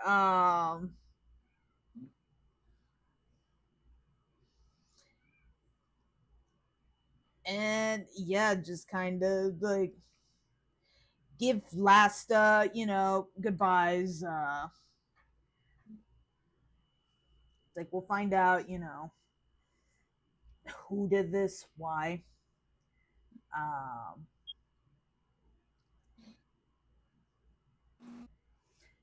Like, I can see Orsic leaving, like just leaving, like, because he remembers that Spud said that, like they make gifts in his family, so I can see Orsic leaving behind like a little, like a little carved what. Oh my gosh, it should be a little carved gnome because you gave me a generic like carved dwarf one time. Yeah, he'll leave like a little carving. It's supposed to be Spud. And yeah, he'll hope that like spirits take him to the next life, and it's like Orsic's done. Next.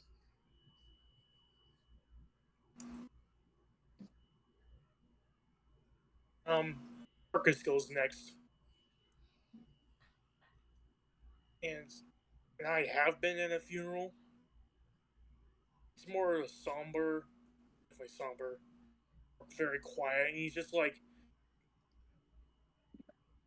he takes a really good look at Spud, and just remembering like all the times that they went together, having adventures,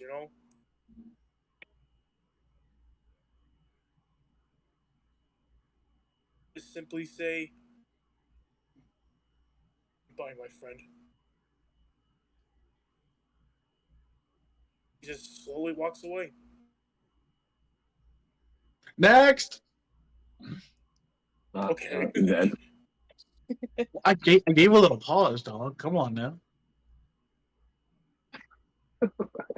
I got to be on y'all's asses. Nobody wanted to go 5 minutes ago. Suddenly, everybody wanted to go. I wanted to give the floor to other people. Leave me alone. I've been chatty Cathy all day. Facts.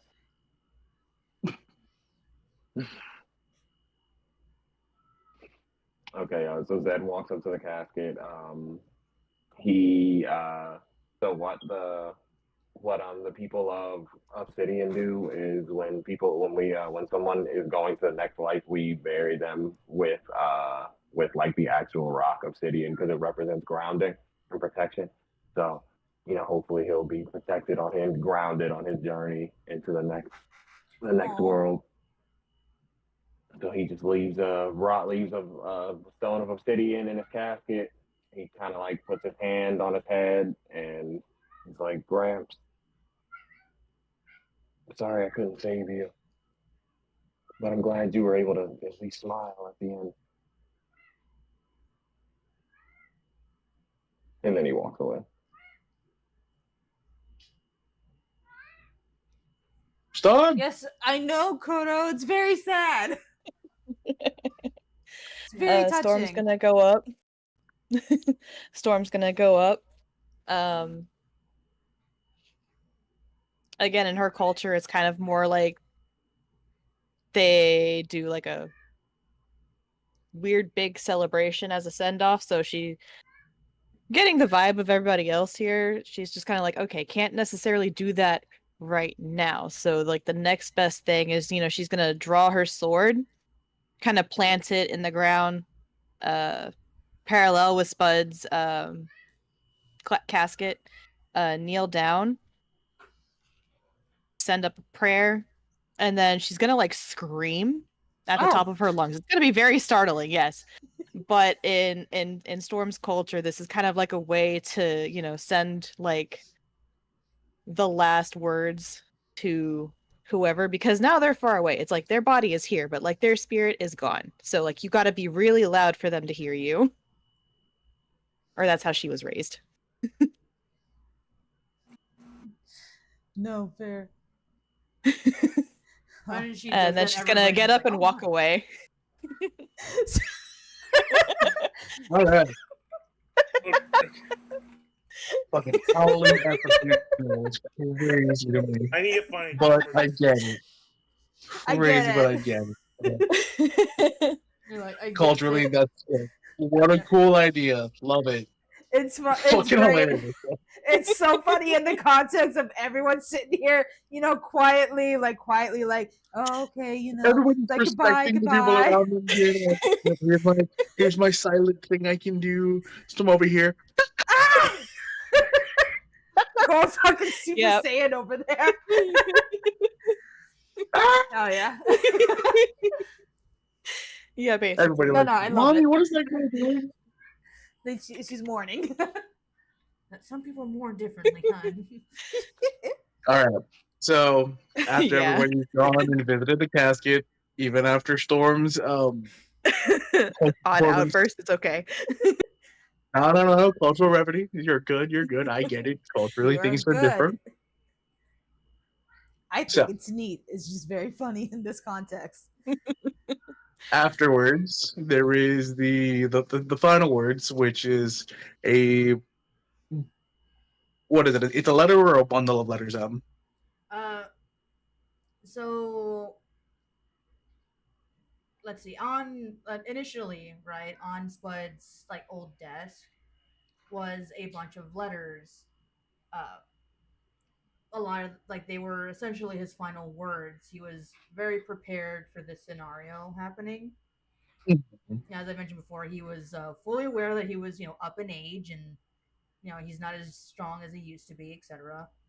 So he has written multiple letters to his family, and I like to imagine his kids are the ones reading aloud the ones for the family in particular. Like his final goodbyes.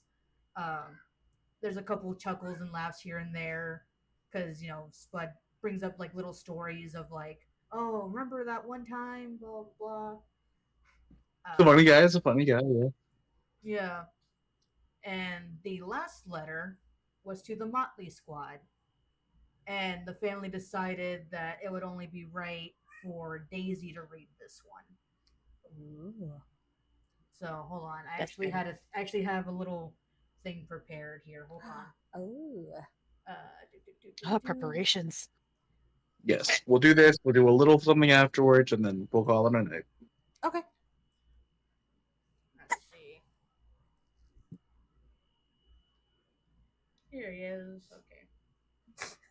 Sorry, I'm still giggling at just like the silence and then scream. It makes her feel any better. Spud would definitely laugh at that. Shit, I'm laughing at that. That's hilarious. Right? It's almost as funny as like I was beating Kazan, but my period. About. So I got my little plush Spud out. Oh hell yeah! Yeah. I wanted to give him a halo, but I didn't know how to do that. So yeah. This is Spud. And yeah, no, Daisy's gonna read his letter to you guys. Motley Squad. Gosh, I always feel silly writing that. If y'all are reading this, well, I kicked the bucket and fate decided now was my time to go. I know how hard it must be on y'all, but don't you fret. Death is just another part of life after all. So don't y'all worry about old Spud. I'm sure I'll be happy wherever I end up. Maybe I'll even get to see Darla again. We can hope, right? Anyway, I've written this letter. Gosh, I don't even know how many times. I just wanted to thank y'all for taking in an old goat like me. Was I cool? The last fight sure was something, huh? You were all so strong. I'm so proud of all of you. You've all grown so much since I met you. Hell, you even taught this old man a thing or two. Sure am gonna miss you, kids. Thank you again for allowing me to tag along on your adventures. Brought back a kick in my step I hadn't realized I lost. I'm sorry I don't have any riches to give y'all, but hopefully these final words can help you out. Zed, I know how hard at work you are with your studies. Please don't forget to look back once in a while, okay? You've really improved. In the short time I've known you, I can already tell you're going to be even stronger and smarter to boot. Our friends are going to need you now more than ever. I'm counting on you to help them steer the course, wherever that may be. You know how sidetracked this route can get, after all. And he even wrote down, heh heh. Marcus, I wish I could have helped you find your way. But I know you never meant to do the things you did. You were in a bad place, and like any person, you made a rash decision. I can only hope you learn from it. I know you'll be able to get your soul back. I'll be rooting for you. Don't forget your friends will be with you too. I wish you the best of luck on your journey. I'll certainly be there in spirit. Orsic, you've been a bit rough on yourself, haven't you, son? In life, I wish I had the skills to help you better. I know how much you must be hurting inside because of the things you did in the past. Hang in there. Don't forget to let yourself rest from time to time. It's good for the soul. P.S. I wish you and Varen the best. P.S.S. Say hi to Vox for me. I never did get around to coloring my beard. And he drew a sad face. Oh. Oh. Storm, as of writing this, I never quite got to teach you how to cook properly, did I? That's a shame. If only we had more time. It's been fun teaching you stuff, even when you messed up a thing or two. Or three. Well, I guess that's the way the cookie crumbles. Stay strong, Sweet Pea. Keep an eye on these boys. They're gonna need your strength. Work hard, study well, and eat and sleep plenty. Thank you for the laughs, the fights, and even the silly bickering. Thank you for being yourselves. Be good to each other while I'm gone. I'll be watching. I love you, all of you. Your Gramps, Spud. My Oh, that feelings. That hurt. I'm not crying, you're crying. I see, even the cat's crying. As Daisy finishes those words, the last thing that is usually done at a funeral is the lowering of the casket. To bring the casket to the lot, the family has designated a few people to do so. First are the two firstborn sons of Spud. That being Ube and who else? Oh God. Where are they? Leak. All right, it'll be Ube and Leek. The next 4 being the members of the Motley Squad. Oh. That's The last 2. us. The last 2 being Rosie and Felix. It may seem like a lot of people for a small person, but when each of you pick up the casket, there is a weight to it that is gut-wrenching, to say the least. You see, a casket's heavy, sure. But there is the weight behind the casket. And as you bring it to the lot, each of you can feel that this casket, it takes everything you have to hold it, and then some. And as you place the casket onto its pitch, and before it gets lowered, each of you have one last chance to say goodbye to your friend.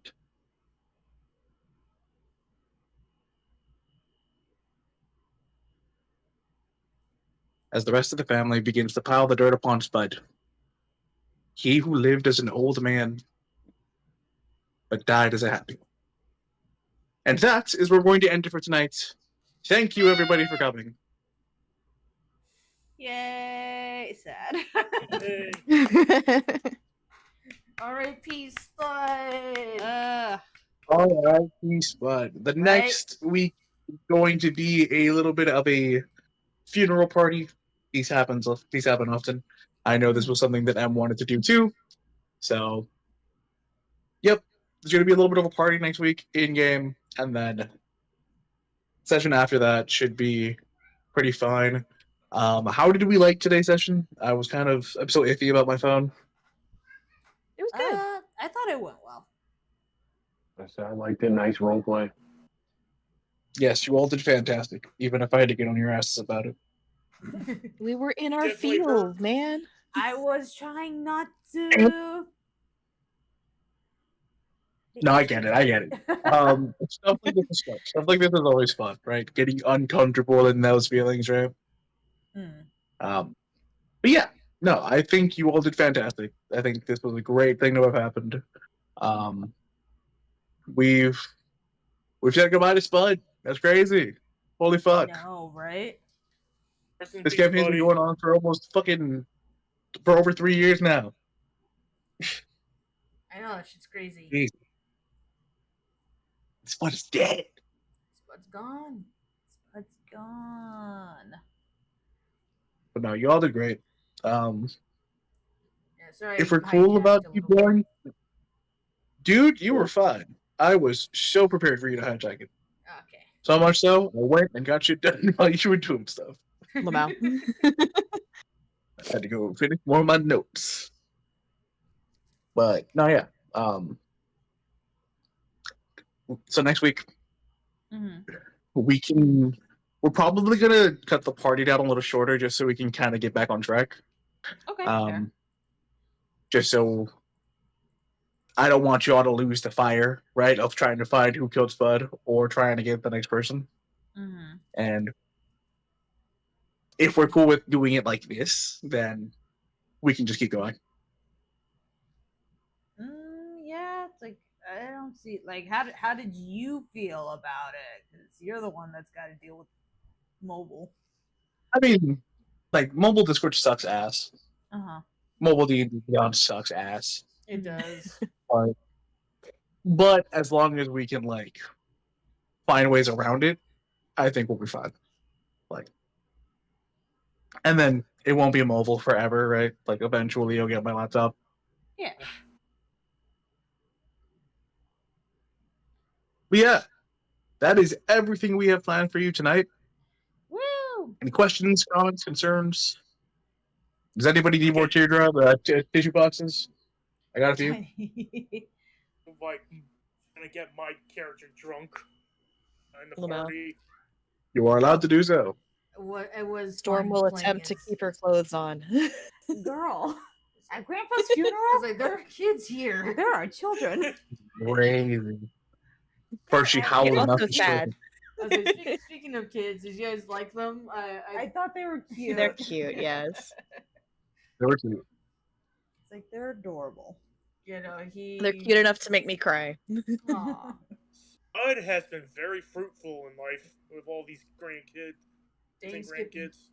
Yeah. Let's see. Yeah. So Ruda and Vega are Daisy's brothers. Like I said, they're 10. And then Burdock is 90. And then he's like, that's Ube's kid. And then Ginger and the other kids are Leap's kids. Mm. Yeah. So he has 8 grandkids altogether. Hey, man. That's not that bad. Nah, he had a good not fruity. He had a good fruitful life, like Project. He had a good fruity life. That's good. Hey. No, that's like, bad. well, he had a good life, Jay. Yeah, no. I hope we can roleplay them a little bit because I did put some thought into like their characters. Oh yeah, dude. I mean, we got the party, so That's why I was like a smidge bummed. I was like, oh man, right now. I was like, oh no, you're right. The after party. The after party. I need y'all are adults. We're all adults, bro. Like we need to go to bed soon. Well, I'm expected to leave to the gym soon, but it's late for y'all. I actually do have to go to bed pretty soon. I have to. That's why it's like I gotta make sure I cut it off so that y'all go to bed. Listen, okay, me and Kuba here have had withdrawals these past couple of weeks. Okay, we haven't had D&D in forever. I haven't had D&D in fucking ever. Just like we got I'm gonna gamble on your addictions. Just like we got the itch, bro. It's like, hey, I man, want to play D&D. like, we got them dice, bro. Like, no, it's what we were telling. We were telling B about it too last week, and we were just like, dude, no, we've been looking forward to this forever. And she's like, oh really? We're like, yes. Like I've been foaming at the fucking mouth. I want to play D&D. I want to play role playing things. So I like this You character. see how talkative Orsic was? Clearly, I want to play. That man was going off today. Oh, he said hi to all of his friends. That was crazy. Man was chatty. Said hi to all of his friends and his ex. That shit was crazy. I had a fucking awkward ass conversation. It was great. And 3 awkward ass conversations. Yeah. But like I said, like I keep saying, y'all look great. Very happy with how much roleplay we got done today. Mm-hmm. Yeah, no, same.